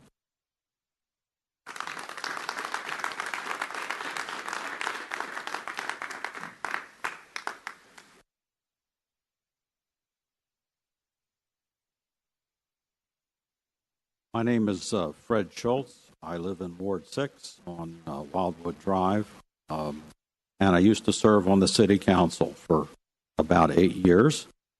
So those who are familiar with my time on the city council are aware that I support this project and thought about it a great deal and continue to think about it. And I've been writing about it on my blog, which is entitled Finding Common Sense in Uncommon Times.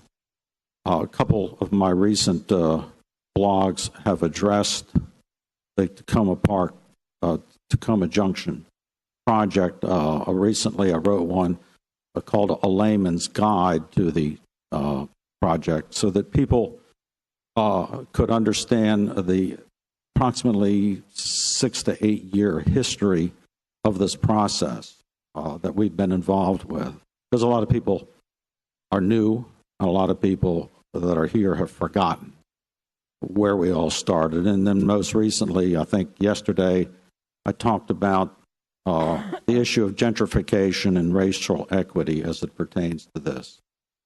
But I also want to just say something, probably the thing that concerns me the most is the attacks or criticism that we hear about process. Having served on the city council, I can tell you, and we all know this who've on here, is that since the Tacoma Junction Task Force report was published in early 2012, after having been commissioned in early 2010, 13 different council members have been on the city council and have participated in this process.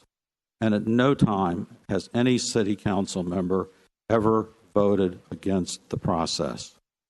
Now, when we started, we didn't know where this was going to go. And when the RFP was issued in early 2014, we didn't know that we would get any responses at all. In fact, we got 7, and so we were amazed by that. What? I only got 30 seconds already? That has always been my problem.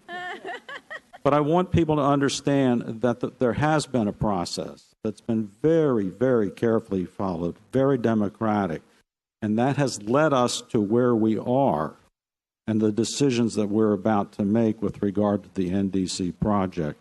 The fact that it may not be what somebody wants, in their mind's eye, doesn't mean the process didn't work. It just simply means that you may not be getting the output that you thought you were going to get at the beginning. Thank you. Thank you.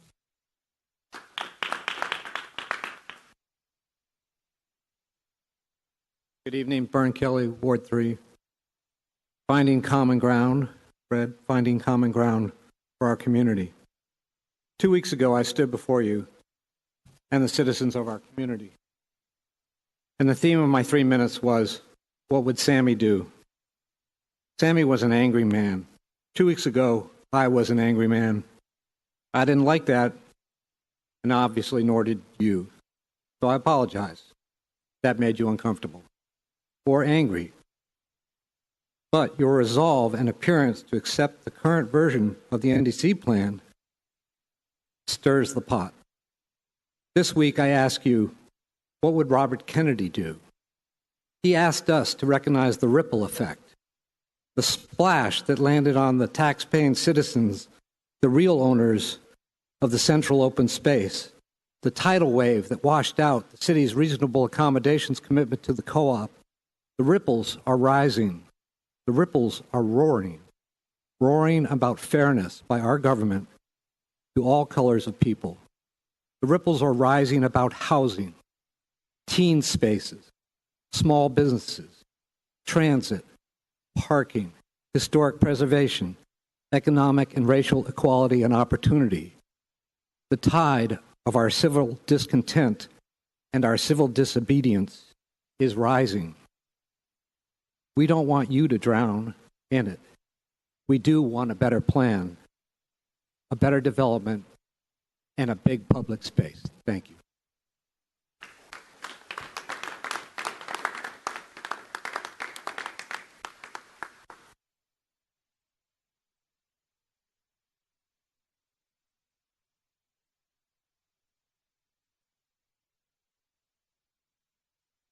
I'm Roger Schlegel of Allegheny Avenue, Ward 3. I wanted to respond to what Fred Schultz said. Fred and I had a great conversation on WOWD on, was it Sunday afternoon? You can probably find it if it's archived. Very civil conversation. And I enjoyed it. I want to perhaps correct the record on the task force. I served on the task force for 18 months. And our top priority recommendation after 18 months was that the city should engage in a comprehensive study of the entire Junction District, including community outreach to see what the community vision for the district was, and to see how the site fit into the overall functioning of the district before at all considering a development process for the site.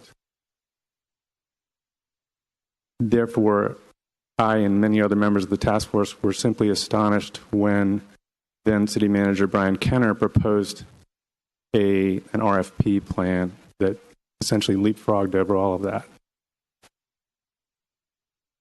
That RFP then was presented to the community as an exploration, an exploratory process just to see what it might produce.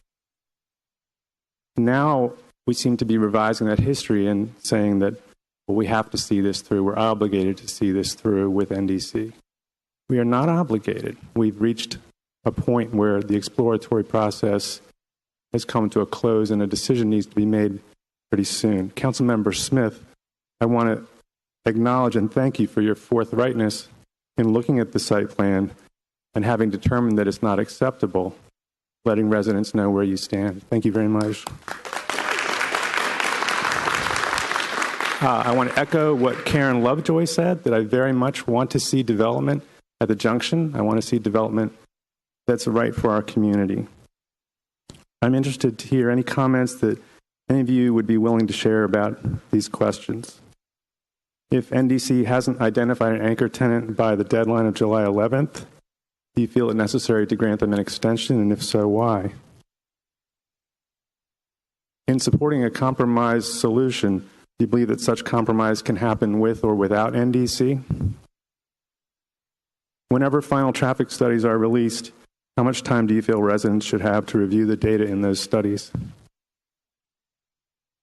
Do you feel that clarity on the location of a construction staging area is necessary before any vote on the site plan is held?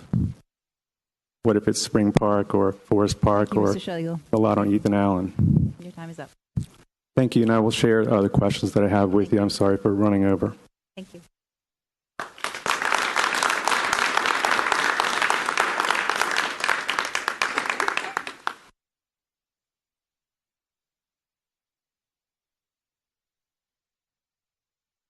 Hello, my name is Badiel Benna. I'm Ward 3. I just figured all that out. I am 2 doors down from the co-op. I live on Ethan Allen. And it is true, this process has been going along for a long time. I've been checking the website, looking into it. It was only at the presence of the pop-up where I realized I was truly concerned about what was happening at the junction.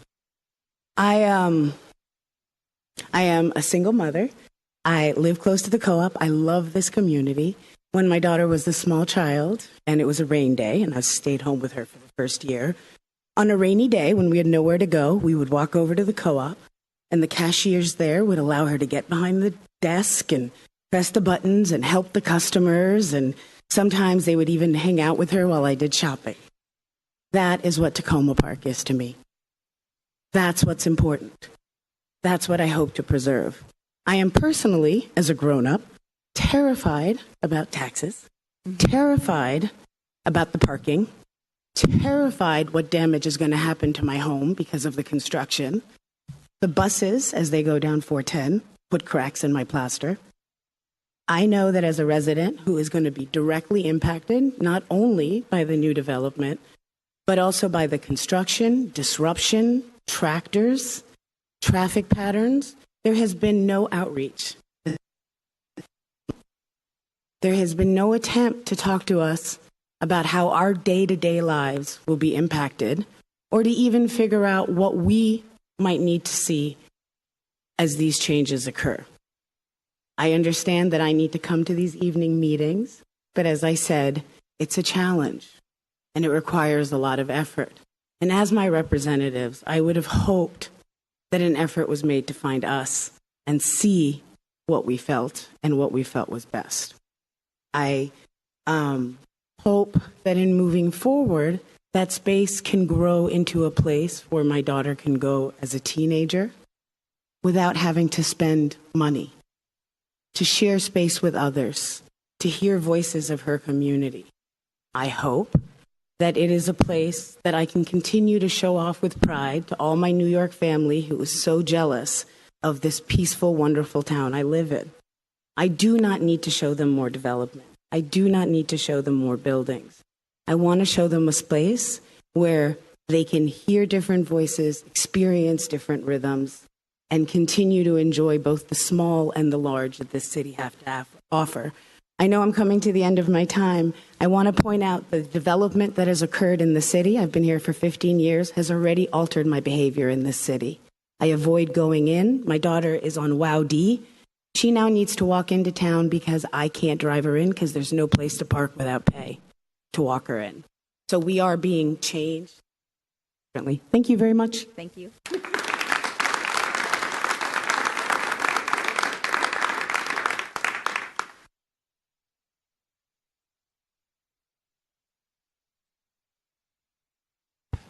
I am speaking on behalf of Merrill Leffler of Ward 3. After all the hours of public testimony and supporting documents critical of the NDC's redevelopment plan at the junction, I do not understand how nearly all the city council members continue to support it.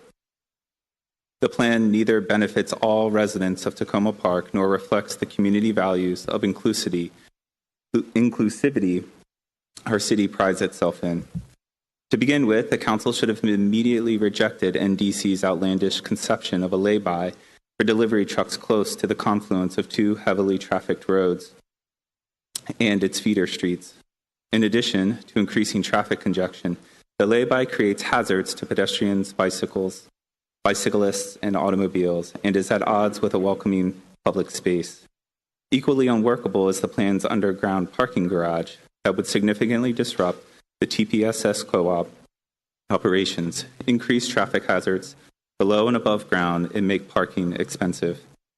But most at odds with genuine revitalization of our public property is the plan's chock-a-block commercial building configuration that subordinates shared public space and homegrown businesses to the developer's profit-making interest. We all understand that developers are in business to make money. More shops mean more rentals, mean more income, and understandably, NDC wants to maximize the return on its investment. This is all well and good for NDC. It is not well and good for the whole junction. For residents, for the small businesses along Carroll Avenue, or for the patrons of these businesses, which are individually owned and not corporate. It is certainly not well and good for the co-op, a grocery that exemplifies the independent progressive spirit of Tacoma Park. To be clear, everyone I know enthusiastically supports major revitalization of the junction. It has been 30 years in the making, and in this time. A revitalization, however, that promotes the uniqueness of Tacoma Park, our walkable city of neighborhoods, parks, and playgrounds, small businesses, local schools, ethnic and racial diversity, an independent library, only one of two in Maryland, city-sponsored cultural programs among them, We Are Tacoma, and more. It is this uniqueness and commitment to progressive values that have drawn so many of us to live in Tacoma Park and to work towards making the city a welcoming home for all its residents. Tacoma Park is racially and ethnically heterogeneous, as it has always been and continues to be. If anything, the City Council should be promoting ways for our diverse residents to share the same public space. The Junction is the one remaining area in the city where we have so much opportunity, or such an opportunity. Meanwhile, the City Council insists on pushing ahead with NDC's plan, which is more developer-friendly than it is community-wide friendly.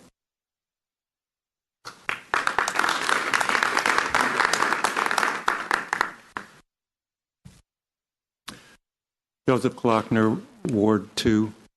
I just want to finish Merrill's statement. Maybe City Council members are fatigued by this long process and just want to be done with it. This is understandable, but the decisions you and your colleagues make will have a lasting effect on the shape of the Junction and the city. This is reason enough to re-examine just what most of you seem to determined to vote for. We must not take what the developer is giving us. We should be adamant about what we want for Tacoma Park. A development that will serve the interests of all our residents, a revitalization of our public land that we can be. Amanda Burden, chair of the New York City Planning Commission, points out, quote, cities are fundamentally about people. Where people go and where people meet are at the core of what makes a city work, unquote. It is not wall-to-wall building, quote, it is even more important than buildings in a city are the public spaces between them. And today, some of the most transformative changes in cities are happening in these public spaces. To further quote Burden, a key figure in innovative open space development in seemingly disastrous rundown sections of New York, commercial interests will always battle against public space. A developer sees just one thing, customers. See the YouTube on how public spaces make cities work. We live in a world where developers of all kinds tell us what they want, and what they want is what we are supposed to want, with a few compromises here and there. This NDC redevelopment plan cannot be fixed by mere compromise or mediation. It is fundamentally flawed. It is long past time for the Council to tell NDC what we, the residents and taxpayers of Tacoma Park, want. And if they can't deliver and make enough of a return on their investment, then it is time to dissolve the contractual agreement and forge ahead with a revitalization that serves all the residents of the city. Here at the Junction, we have a chance to design a truly innovative, people-first development plan that will accommodate a large, welcoming public space for adults and children, which people will want to share, whether to eat outdoors, meet or run into friends, or just relax and talk. I hope that the City Council's further deliberations, you will make this your number one priority.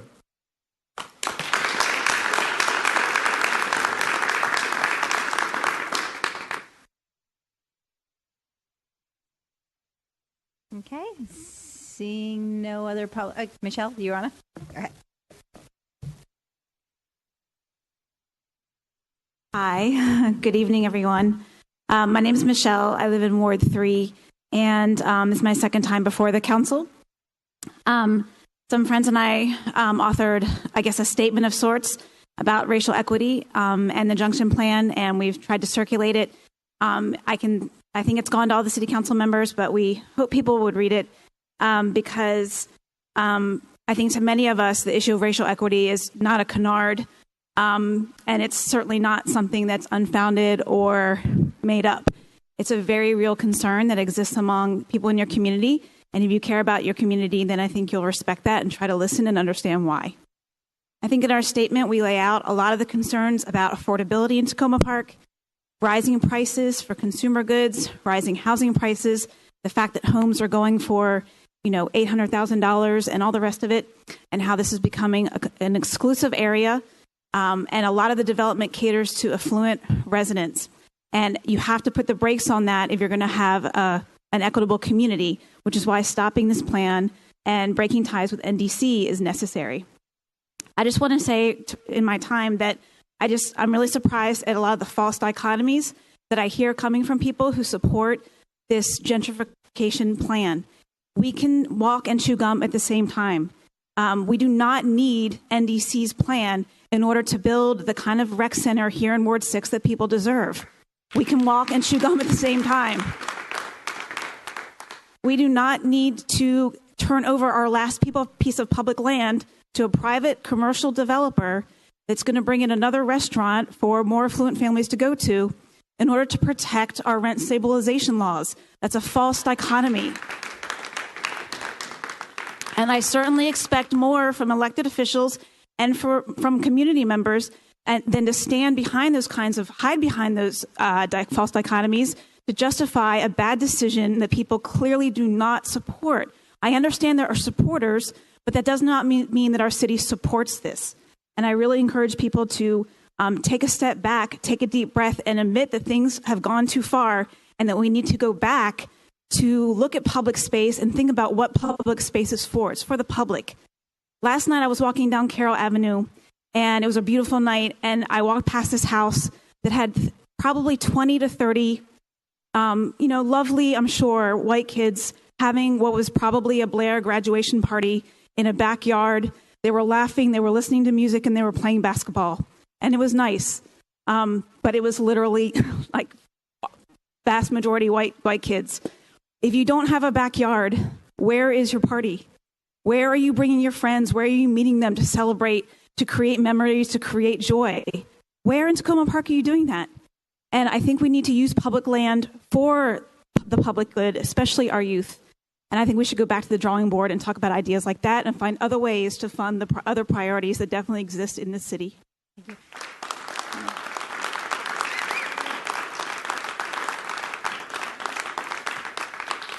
I'm sorry, Michelle, I'm not sure everyone in the city council did receive that that letter. I don't think we all received it. So if you could just circulate it, I don't think we did. So thank you. Mr. Zockel? Mayor Stewart and the council. I just want to make a few quick points, going back to the reiteration of what we heard from the president of the board of the co-op. And I want to go back to 2 weeks ago where we heard Councilwoman Searcy talk about pragmatism. It just seems like it would make perfect sense that if the city is going to invest $5,000 into mediation between NDC and the co-op, that the effects of which should be meaningful. And those effects would only be meaningful if the council withholds a vote until the mediation is complete or reassesses the plan for mediation. It only makes sense to understand the needs of both sides and the needs of everybody else that is here talking about the effects of development. So why not use that pragmatic approach? Let's not put the cart before the horse.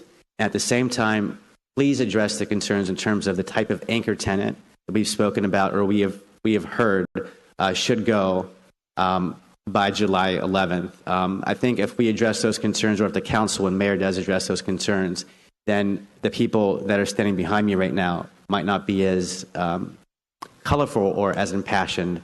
And so I kindly ask on behalf of other residents I've spoken to, and as a candidate for the House of Delegates for District 20, that the mediation go forward first before a vote does. Thank you.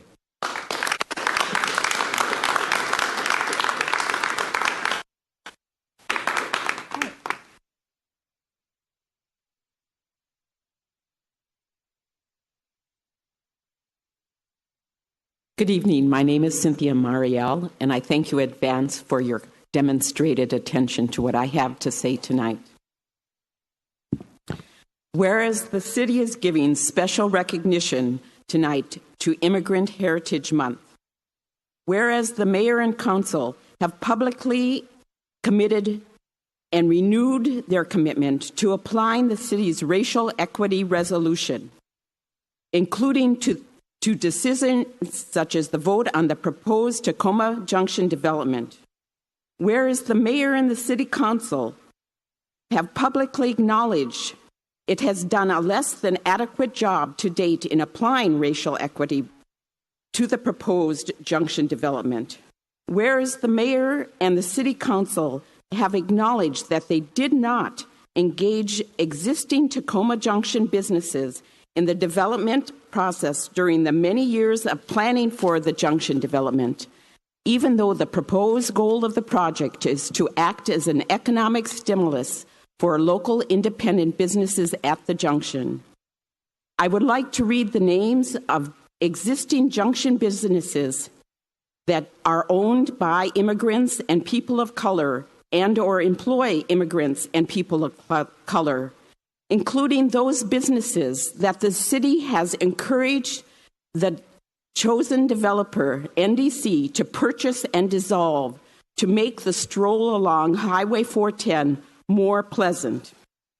Those businesses are Wisdom Path Healing Center, Tacoma Montessori School, Roland's Unisex Barbershop, Kinetic Artistry, RS Automotive, Spring Mill Bread Bakery, Tacoma Postal and Business Center, Carriage House Cleaners, Salon 2000, Urban Hi-Fi, Richardson's School of Music, Bikram Yoga, Tacoma Park Animal Clinic,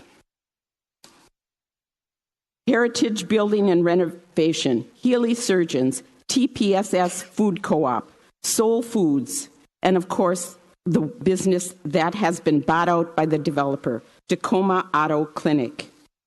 In addition, I would like to read a few lines from the National League of Cities report, The Role of Local Elected Officials in Economic Development.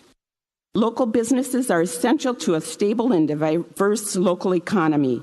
In recent years, many cities have shifted their primary economic development focus away from attracting large firms from outside the community to growing new business from within and helping existing businesses survive and thrive. Business leaders may not automatically view the city as a resource or an ally. However, by making the effort to reach out and communicate with local business community, local officials can gather input to help improve local business policies and demonstrate that community cares about the success of their business. It is important, Cindy, for local elected officials to bring the same commitment and enthusiasm to existing businesses as they do to new business prospects. I'm going to repeat that so all who are not paying attention might hear it again. It is important for local elected officials to bring the same commitment and enthusiasm to existing businesses as they do to new business prospects. Thank you. Your time is up tonight. Thank you.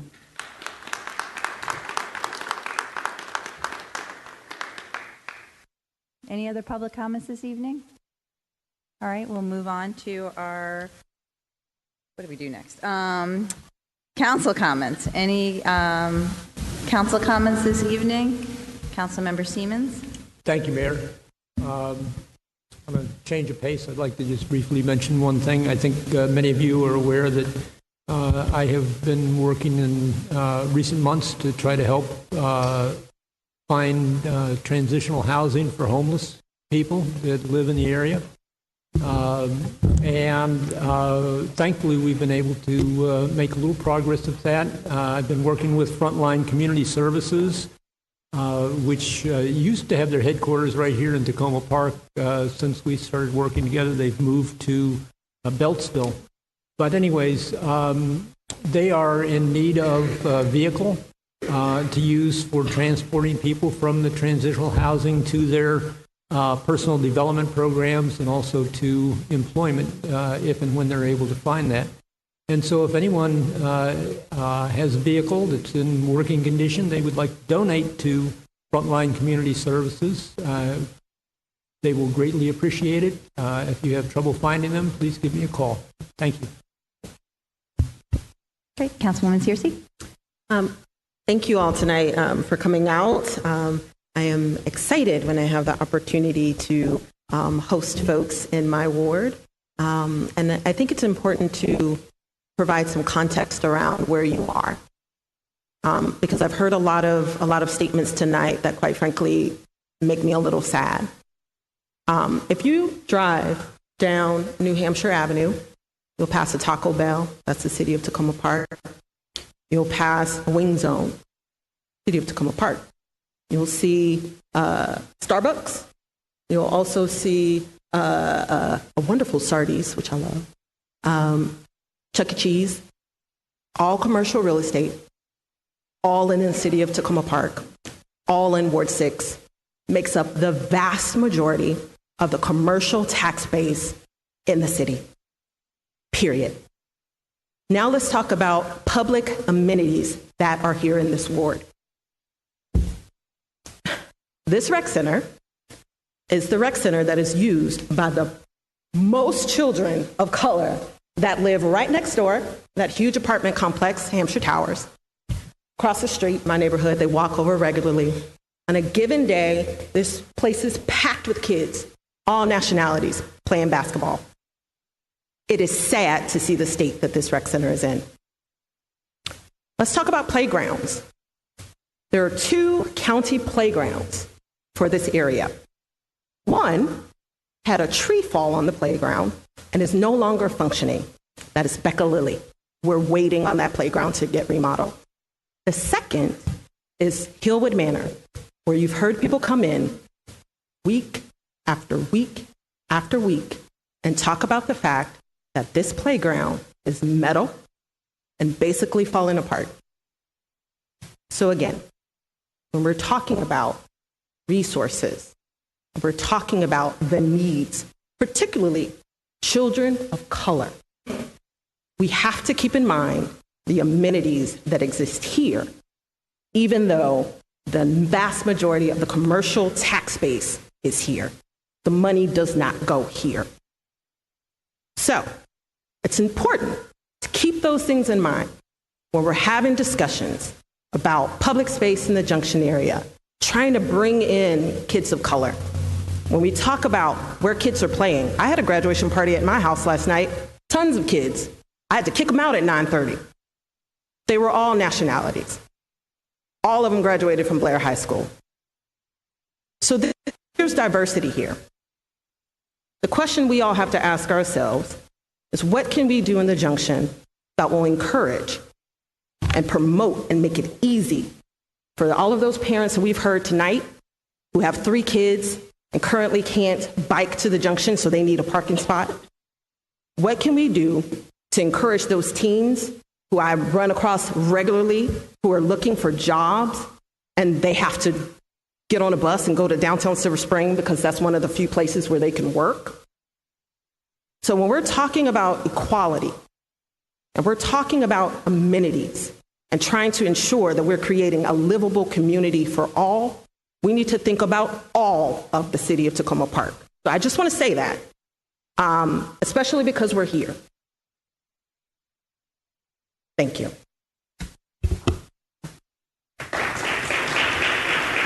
Councilmember Smith. First, I'd like to say I wasn't here last week, and I want to give a thanks to those people that sent condolences to me and my family. We buried my father at Arlington National Cemetery. Only 420,000 people are buried at this very important cemetery. So it was a great. I think my dad would have been proud of the ceremony.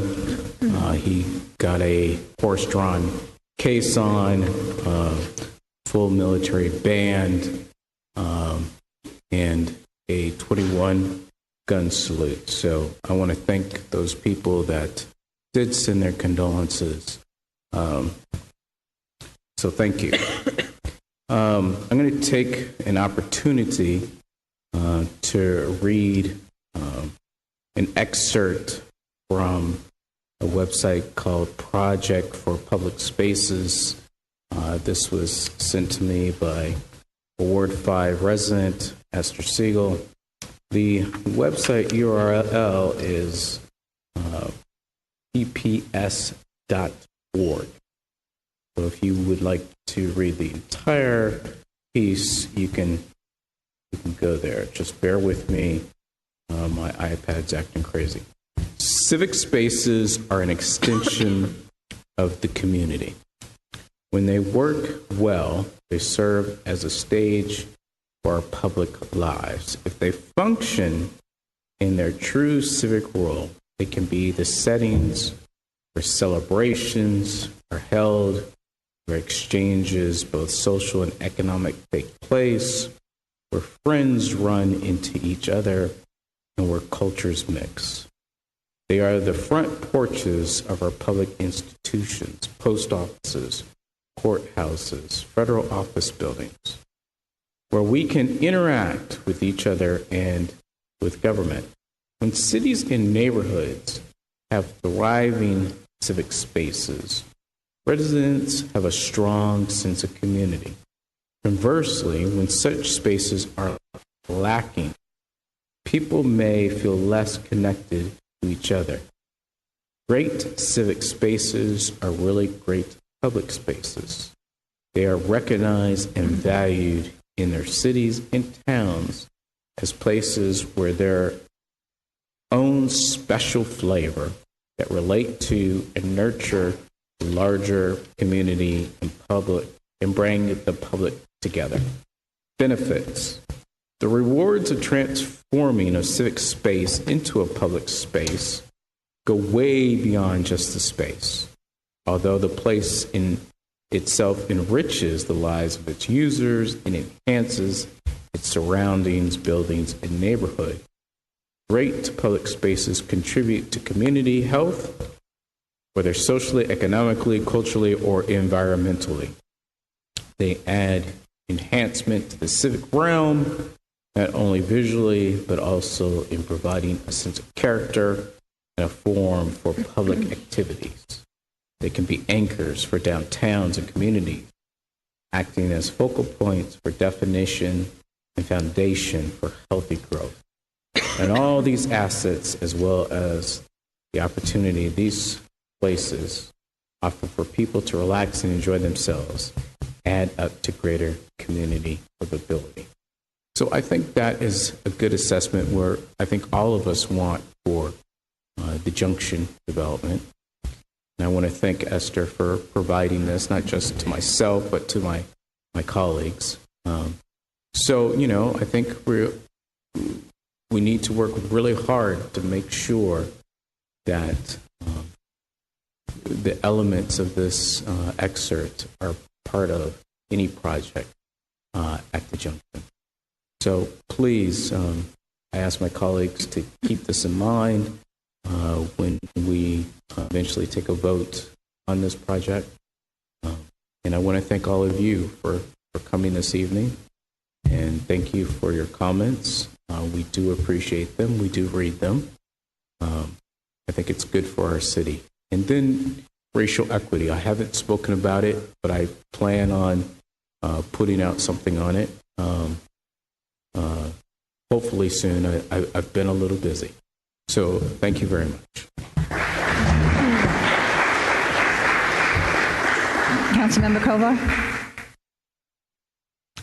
Your light's on? Do you not want to speak? Yeah, no, I do. Okay. I didn't hear what you said. You're up. Thank you, and I want to thank everybody for coming. It's always beneficial to us to hear from a broad range of people, so I appreciate that.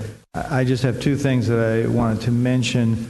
One, I think the city manager will talk later about the ongoing discussions of how the traffic signals work, and I think we all understand that it may be impossible to completely eliminate traffic in the current situation.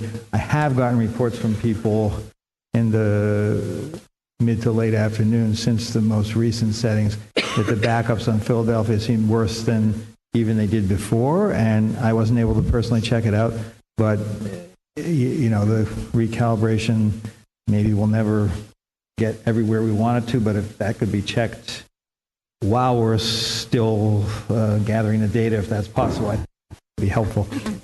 I wanted to mention one other thing completely unrelated and sort of lighter, I guess. Some people may have noticed that the staircase that runs up toward Tacoma Park Elementary School from Philadelphia Avenue near the entrance to the parking lot at the community center is now painted these bright colors. And people may have wondered about that. Some people may have participated in that. But there's a local artist who lives in Ward 1 named Nancy Illman who conceived of that and got some people to join with her in the painting. And I think it was one of those things where no one quite knew who controlled the staircase, whether it was the city or the county or the schools. And so I'm not sure I'd constitute it as guerrilla stair painting, but maybe something in that family. But the point is, she got the paint donated from Sherwin-Williams. The Different Makers Group brought the brushes and the smocks. I'm just consulting these notes I have here about it. Something like 57 colors were used. 20 or more kids participated during one of the Global Youth Service Days.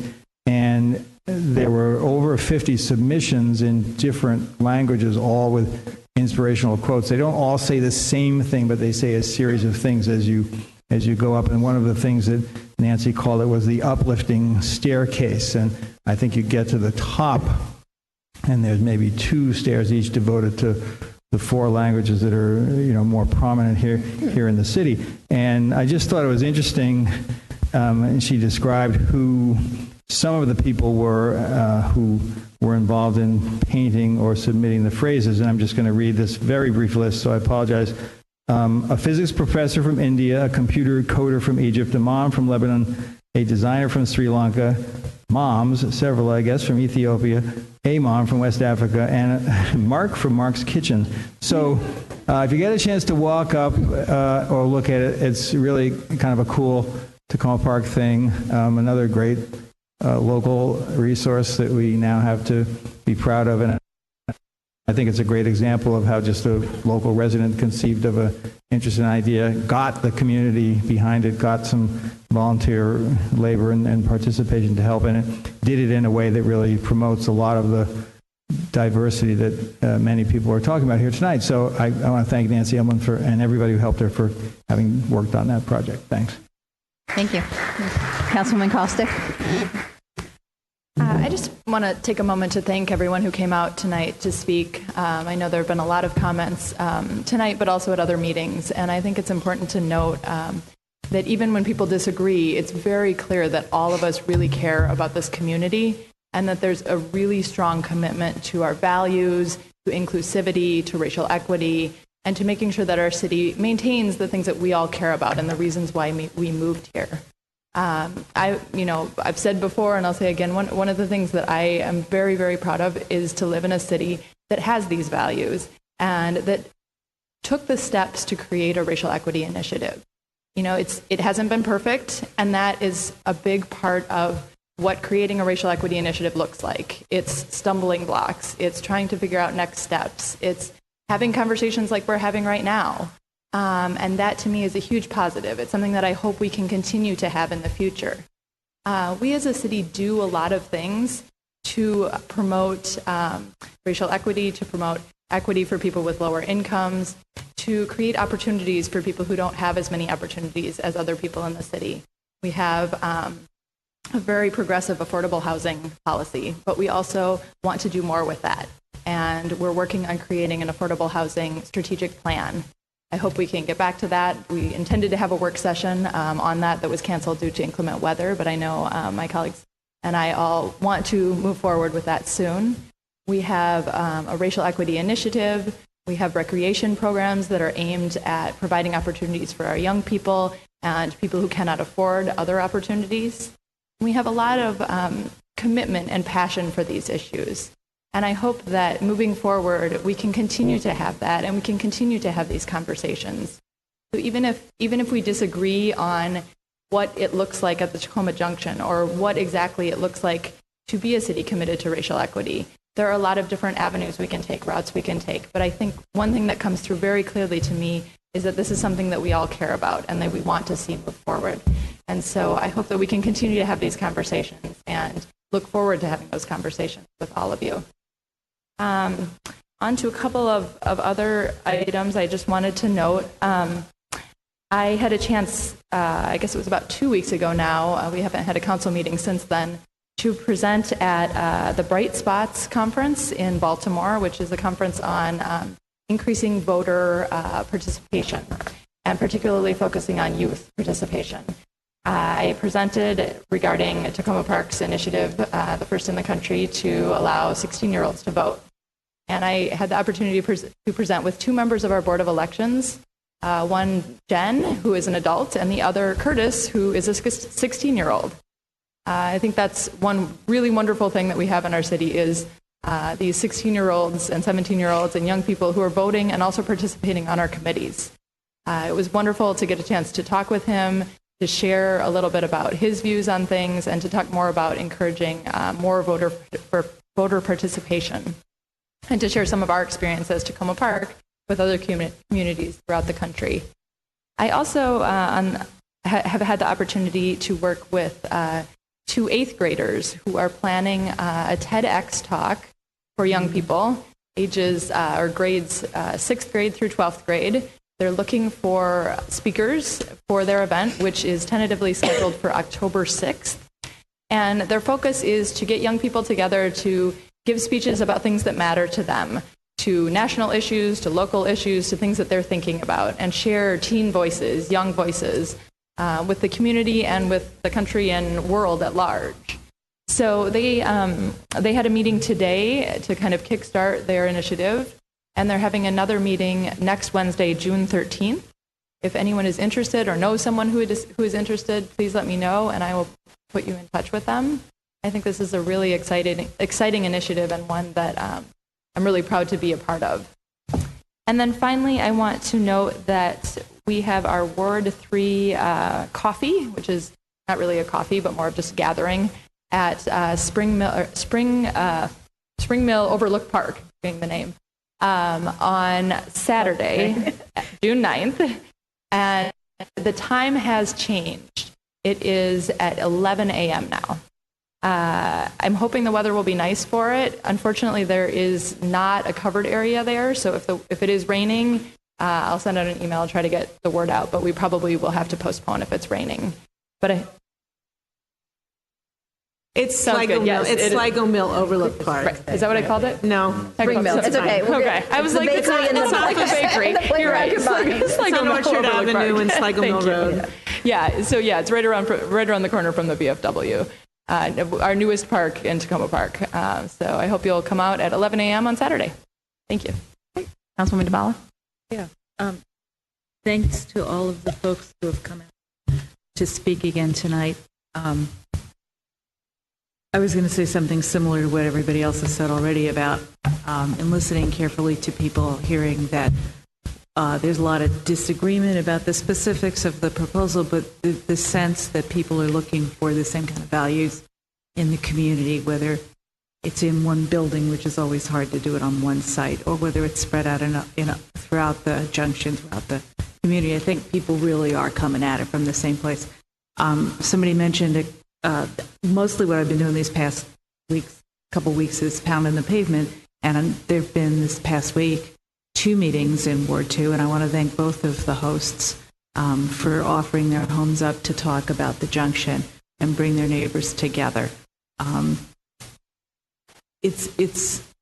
I've been challenged in a couple of the forums to explain what, quote, the other side thinks, and I'm finding that hard because I'm not sure it's that simple. But I'm willing to give it another go for those who were around on Monday night and asked me that. So that's been going on. Thank you to the co-op for agreeing and to proceed with the mediation. I think that's really important, and I want everyone to understand that that's proceeding, and that's a way to deal with some of the issues that I think are important about the junction development that need to be resolved. Other things that have been going on in Ward 2, there's been a lot of focus on the Ethan Allen Gateway. On the project, we had a meeting with the police chief and some of the neighbors to talk about security concerns at that intersection. We had a meeting with the mayor and the WMATA and a few other people, again, with neighbors in that east-west highway. People look a little blank. New Hampshire Avenue, east-west highway junction there, to talk about that residential commercial interface there with the new bus stop being moved from one place to another. We had another meeting with the 7-Eleven management to talk about what they can do to be good neighbors. So that's a small, but I think very important, again, commercial residential interface, and trying to work those issues out. so that everybody feels comfortable. There's been a lot going on with sidewalks. We're going to just blow right through that. And say last but not least, it has been raining a lot. Mm-hmm. And so from the micro level, which is tomorrow night, if you're just off of Forest Park on that Prince George's block there, we're having a stormwater meeting because people have got a lot of water. To the bigger picture, which is that this is Chesapeake Bay Awareness Week. And today, for 2 more hours, is Potomac River Awareness Day. There's, again, a lot of water. If you haven't looked at the flood pictures, you check them out. They're really pretty impressive. The Potomac can be a very strong force when it gets going. And on Saturday, as part of the celebration for the Anacostia, there'll be down on the, I've lost it, I'm sorry. But there'll be a blues and bluegrass festival to celebrate the Anacostia, year of the Anacostia, and to celebrate the Bay. So if anybody's interested, since I can't seem to remember at the moment, some of you are looking pretty interested, come up to me afterwards and I'll tell you. I just don't remember at the moment. So that's it. Thank you. Thank you. I just have a few. Video of Peter's front steps. Nothing like the video of Prince George's Avenue. Just saying. Yeah. Or my basement. Thank you, everyone. Just a couple of announcements since the last time we met. Over the weekend, a number of us were able to join Vincent and Talisha at Richardson Music for, I don't want to say grand opening because they've been open, but a re-grand opening. Unfortunately, the weather did not cooperate.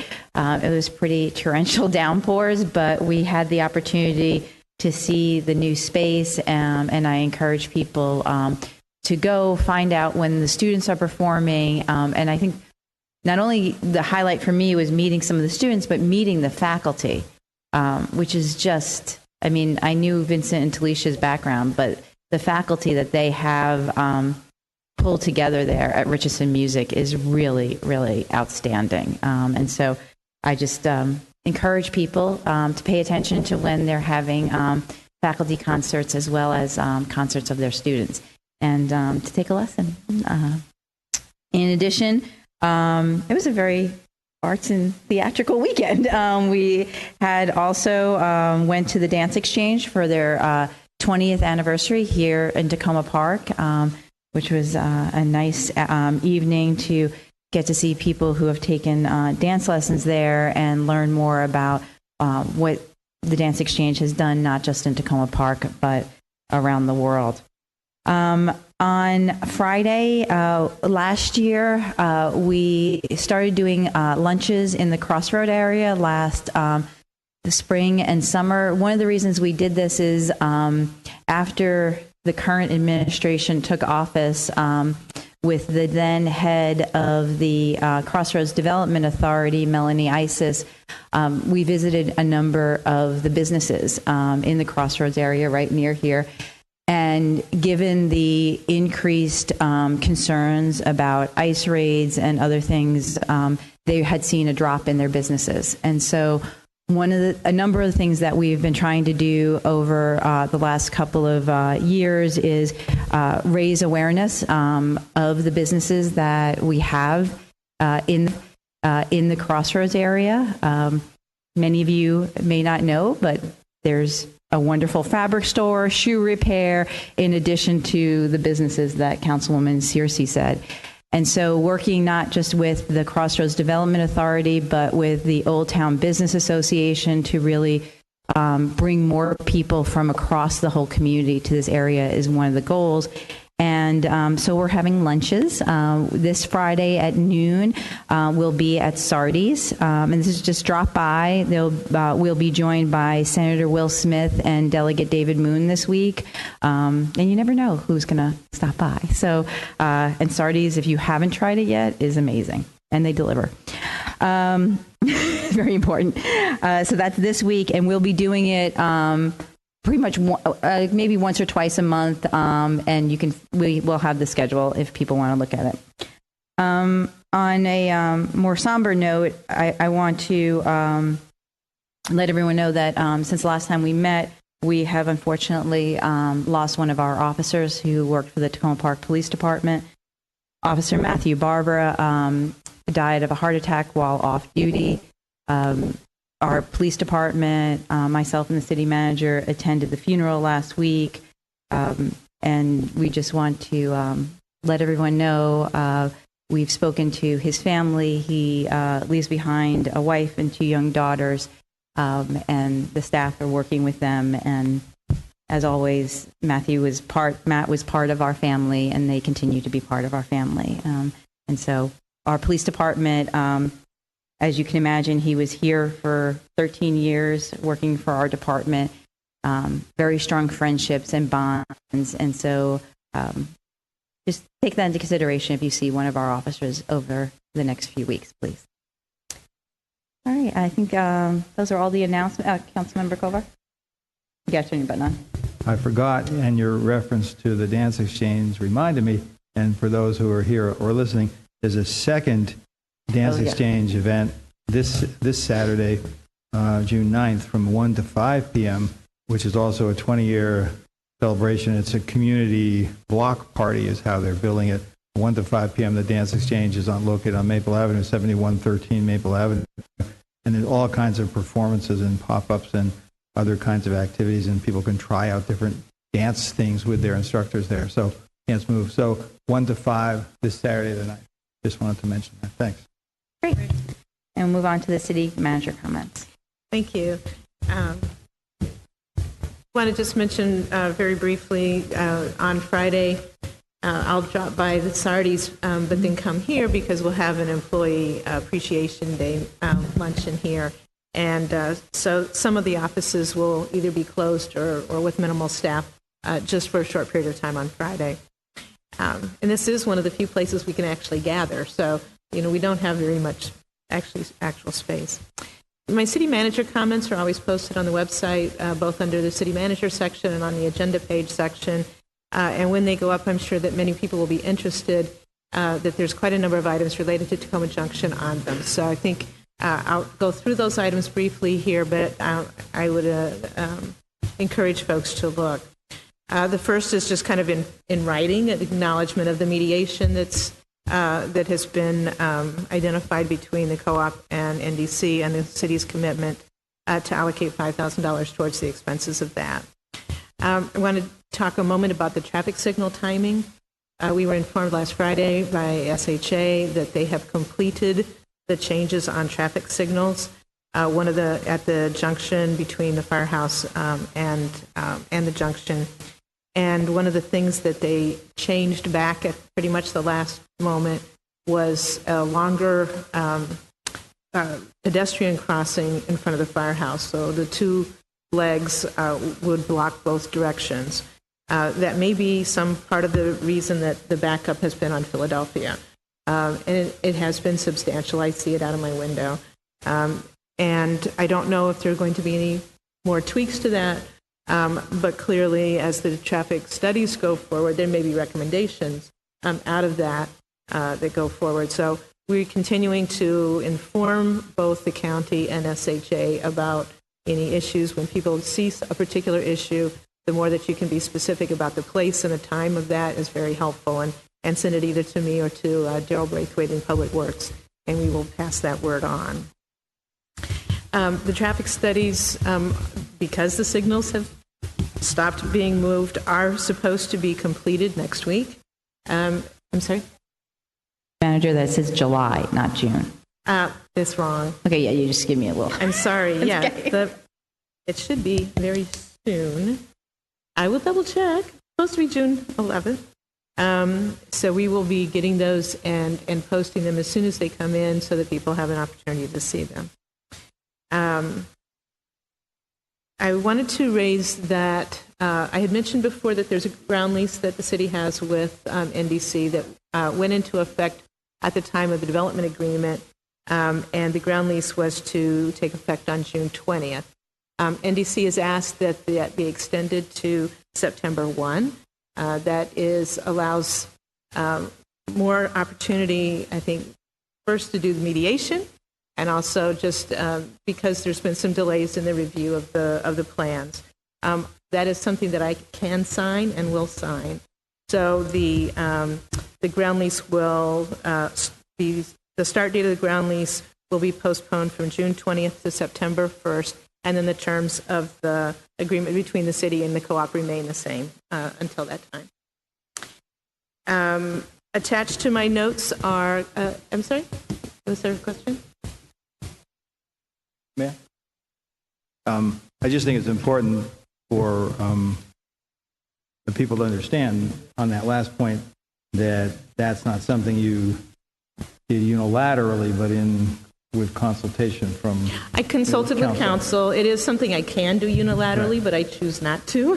Right. And I certainly did consult with council, and a majority agreed to the postponement of the date to September 1st. Right. Thank you. Attached to my city manager comments is a letter from Adrienne Washington of NDC addressing recent comments on racial equity. So that was sent to the council members, and I've attached it here for the public to be able to review. There have been a number of items on listservs and comments made, and I know that there's been some discussion in the past at the council meetings about what might the impact of a redesign of the Tacoma Junction intersection be on historic properties and on the potential of widening Maryland 410 through the city. Neither will there be a negative impact, we believe, on historic properties, and nor will there be a widening of Maryland 410. The possibility that the highway would be widened was addressed by the City Council in 2013 when the City and State Highway Administration entered into an agreement clarifying the roles and responsibilities of both organizations related to Maryland 410. The agreement, which I've linked to this document, was executed in February 2013, and it clearly states, quote, "State has no present or long-range plans for the widening of Maryland 410 through or in the vicinity of Tacoma Park," unquote. It also notes that state law enacted in the 1970s, in fact, prohibits them from doing so, and the agreement has been incorporated into our city code. On the historic matter, there are two historic districts in the city of Tacoma Park. One is a National Register district, and one is a local historic district. And I have maps attached to my document. The Tacoma Junction intersection and the proposed redevelopment site, the city's lot, are located outside of the National Register district. The local Tacoma Park Historic District was established by Montgomery County Council and included in its Master Plan of Historic Preservation in June 1992. The focus of the local district designation is on the character of the buildings that are included in the district. Several of the properties that may be impacted by the reconfiguration of the intersection or by the city's redevelopment project have been identified by the Montgomery County Historic Preservation Commission as non-contributing structures built outside of the district's primary period of historical importance, which was the late 19th to early 20th century, or with little or no architectural or historic significance. These non-contributing properties include the B.Y. Morrison Pavilion. They include the Tacoma Park Silver Spring Co-op building, the Tacoma Auto Clinic, and the Healy Surgeons building. As noted in the 1992 amendment to the Master Plan for Historic Preservation, roadway modifications within the district boundaries are not prohibited, but must be done in a manner that enhances rather than detracts from the historic ambiance of the area. We believe that the preliminary proposals for the reconfiguration of the intersection will do just that, creating a safer, more comfortable, and walkable neighborhood commercial district, which will allow greater appreciation of the historical character of the buildings in the district. So this information and the maps and the citations are included in my city manager comments, which you'll find on the website, probably tomorrow. Completely different note, Long Branch Sligo paving has been rescheduled, postponed until after school is out. We don't know a start date. They'll make us jump again. And it will be, once they announce it, it will be really annoying. Can I just say, Daryl and I have talked about this, but just so you're aware too, I'm starting to get notes from people who are going on vacation. They want to know what's going to happen and Exactly. their car, planning for their vehicles, et cetera. But we'll work that out. Is the point I want people to understand. So we have made it clear that we really wanted to, with Washington Gas, that as much advance notice as possible is useful, particularly because people would be on vacation. We have hiring, so people who are looking for jobs, please look at the city's career page. And just to note my upcoming schedule, both Deputy City Manager and I will be at the Maryland Municipal League Conference Sunday through Wednesday next week. And then I will, from June 14th through 17th, will be on vacation and returning the afternoon of Monday the 18th. Great. All right, we'll move on then to our only voting item this evening. It's a consent agenda. Would someone like to move the consent agenda? Councilwoman Searcy, do I have a second? Second. Councilwoman Siemens, all those in favor, please say aye. Aye. Any opposed? Any abstaining? All right, next is our work session. This is a consideration of a property transfer between the former John Nevins Andrews School and Spring Park. I will turn this over to the city manager and suggest that my colleagues take a look at the map that was attached to this item. So the John Evans Andrews School, which has been vacant for over a year, was property for sale by the Potomac Conference Corporation of the Seventh-day Adventist Church. And as it was being considered to be purchased, there was investigative work being done, as you always do if you're considering purchasing a property. And the investigation of the land records showed that there was there were records that did not conform to what everybody thought the boundaries were of the school property and of the Spring Park property owned by the city of Como Park. When this came up, there was a meeting to look at these, look at the issue. If you look on the State Department of Assessment and Taxation tax maps, the maps are very similar to what people thought were the boundaries, which roughly are where the fence is around the school property. We thought that was the schools, and the area that's being used for Spring Park we thought was the city's. On the map, you will see that there are 3 parcels that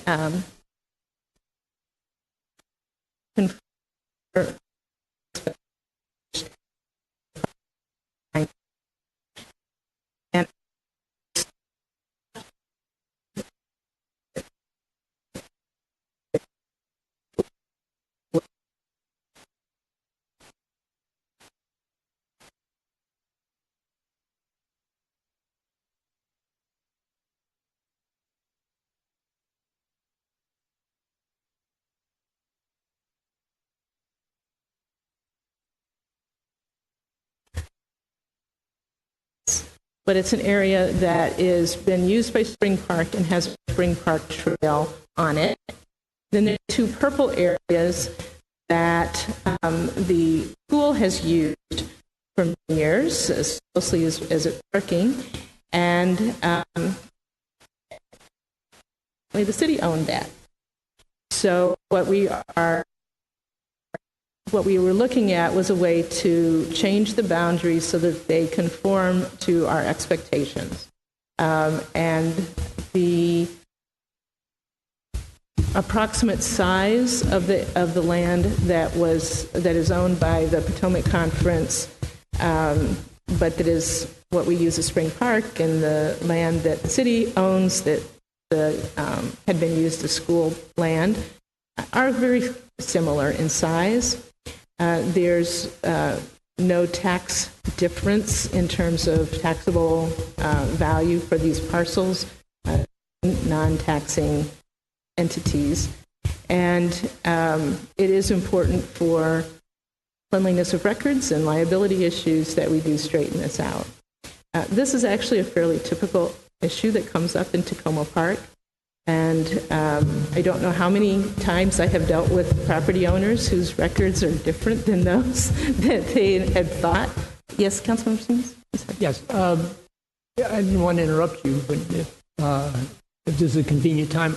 Earlier this evening during the public comment session, there was a concern raised about the potential purchaser of this property. Right. And I just wanted to make sure that that what we're considering tonight is separate and aside from whoever buys it, that this is something that we would have to do. That's correct. Regardless of the purchaser. It's right. It's completely separate from the fact, other than it came up because there was an interested party in purchasing. Whoever was trying to purchase it. That's right. It is completely separate and needs to be done whether or not the property is sold and to whom it's sold. If the entity that wants to purchase the land moves forward with their desire to do so, that's a separate item that then can come before the council as part of conditional use of the property, but that's completely separate from this. Thank you. I just wanted to make sure of that. Thank you. That's right. And I want to be clear that it's in the city's interest to protect Spring Park. And so I recommend that we go forward with this exchange. We're trying to be very careful in looking at the actual boundaries of the parcels being exchanged. And one of the things that I did was ask for a modification to the boundaries, particularly at Elm Avenue. If you look at the original, and I don't have it here, but the very original plan shows a space is between the Potomac Conference's land, fence of the parking lot close to Elm Avenue, and then Elm Avenue. I did not want to, as a city representative, be mowing the grass that's in front of the property. And so, and otherwise being responsible for something that in any other place would be assumed to be the property of the entity that's immediately adjacent. And so I asked that the boundary be changed to go to the Elm Avenue right-of-way instead of stop at the fence line. But I also asked that it be angled so that our trail entrance be protected and remain on city land. It took a couple tries to get the right map that showed it, but the map does show that. There has been a question about the other small purple area and why it's slightly different than right along a wire fence line. In that area, there is a sewer line and a variety of other easements. And so I think it's completely appropriate for where the line is drawn on the map. I am going to just double check some more information that will come back to you if I find any other surprise about that. But there's one of the things that's strange in this area is some utility lines underneath here. And so they separate, there's utility lines that separate between the residential properties that have homes on them and the property that is owned by the Potomac Conference at Seventh-day Adventist Church. This is just one of those areas that has those kind of historic utility lines that and easements. And so it looks a little strange on the map, but that's the explanation. It does not mean that the area could be developed. Those are easement areas. I'm happy to answer any questions that you have about this. We do have Mr. Erwin Mack here, who is familiar with the property. He's not actually the responsible party for this exchange, but he's very knowledgeable. I did speak with the attorney for the Seventh-day Adventist Church yesterday on the phone, and he did make a small correction in the ordinance, so that's why a correction will be coming to you. Once this change is final, will this change any storm water management mitigation requirements by the potential new owner? No, there shouldn't be any change. There's no change in the property. There's no change in the pavement, anything like that. All right, thank you. And one thing that I neglected to mention is that there's no cost to the city of this correction in the boundary records. Councilman Foster? Thank you. I just wanted to clarify that this sort of hatched line here is the fence line. Is that correct? I'm sorry? The sort of hatched line here along the path on the edge of the purple area, that's the fence line. Is that correct? Yes. Yeah. I don't know if you know what I'm pointing at, obviously, but if you look along the there's like sort of a light line on a bigger there. version, you can see it a lot more clearly. Yes. Okay, so it looks to me like the lines that we're looking at exchanging are really almost, exactly the way that it's currently being used, more or less. That's right. And that was the proposal to us, and it was what we insisted on. Mm-hmm. Okay. Thank you. Councilmember Kovar? Just a couple of questions.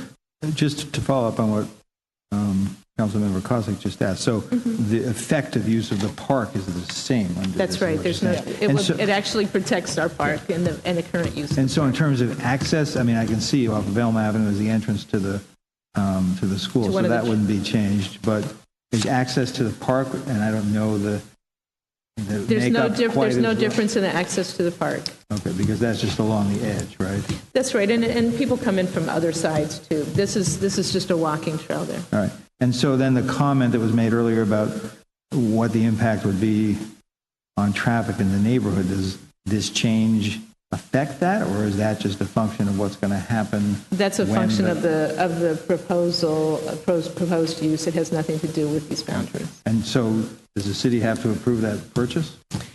We do not have to approve the purchase. If the Central NIA proposal goes forward, it needs to get a conditional use permit, and it is something that the city council can weigh in on. So that's one of these situations where with the county approval, we can send a signal of what we think. But that will be later in the process. That's right. All right, thank you. Councilwoman DeBella? I think that all my questions are answered. Okay. Yeah, I'm good. All right. Thank you. Great. Councilmember Kovar, should your light be off now? All right. Okay, if anyone has any other further questions, please get them to me. We'll make sure that that those communications are made, and we're trying to share that information out to others in the community. Any action that is done about city property requires a 2-reading ordinance of the council, so we'll be coming back to you for a 2-reading ordinance. All right. Thank you very much for the work on this. That was our last item for this evening. We have no meeting next week, so we are adjourned. Thank you.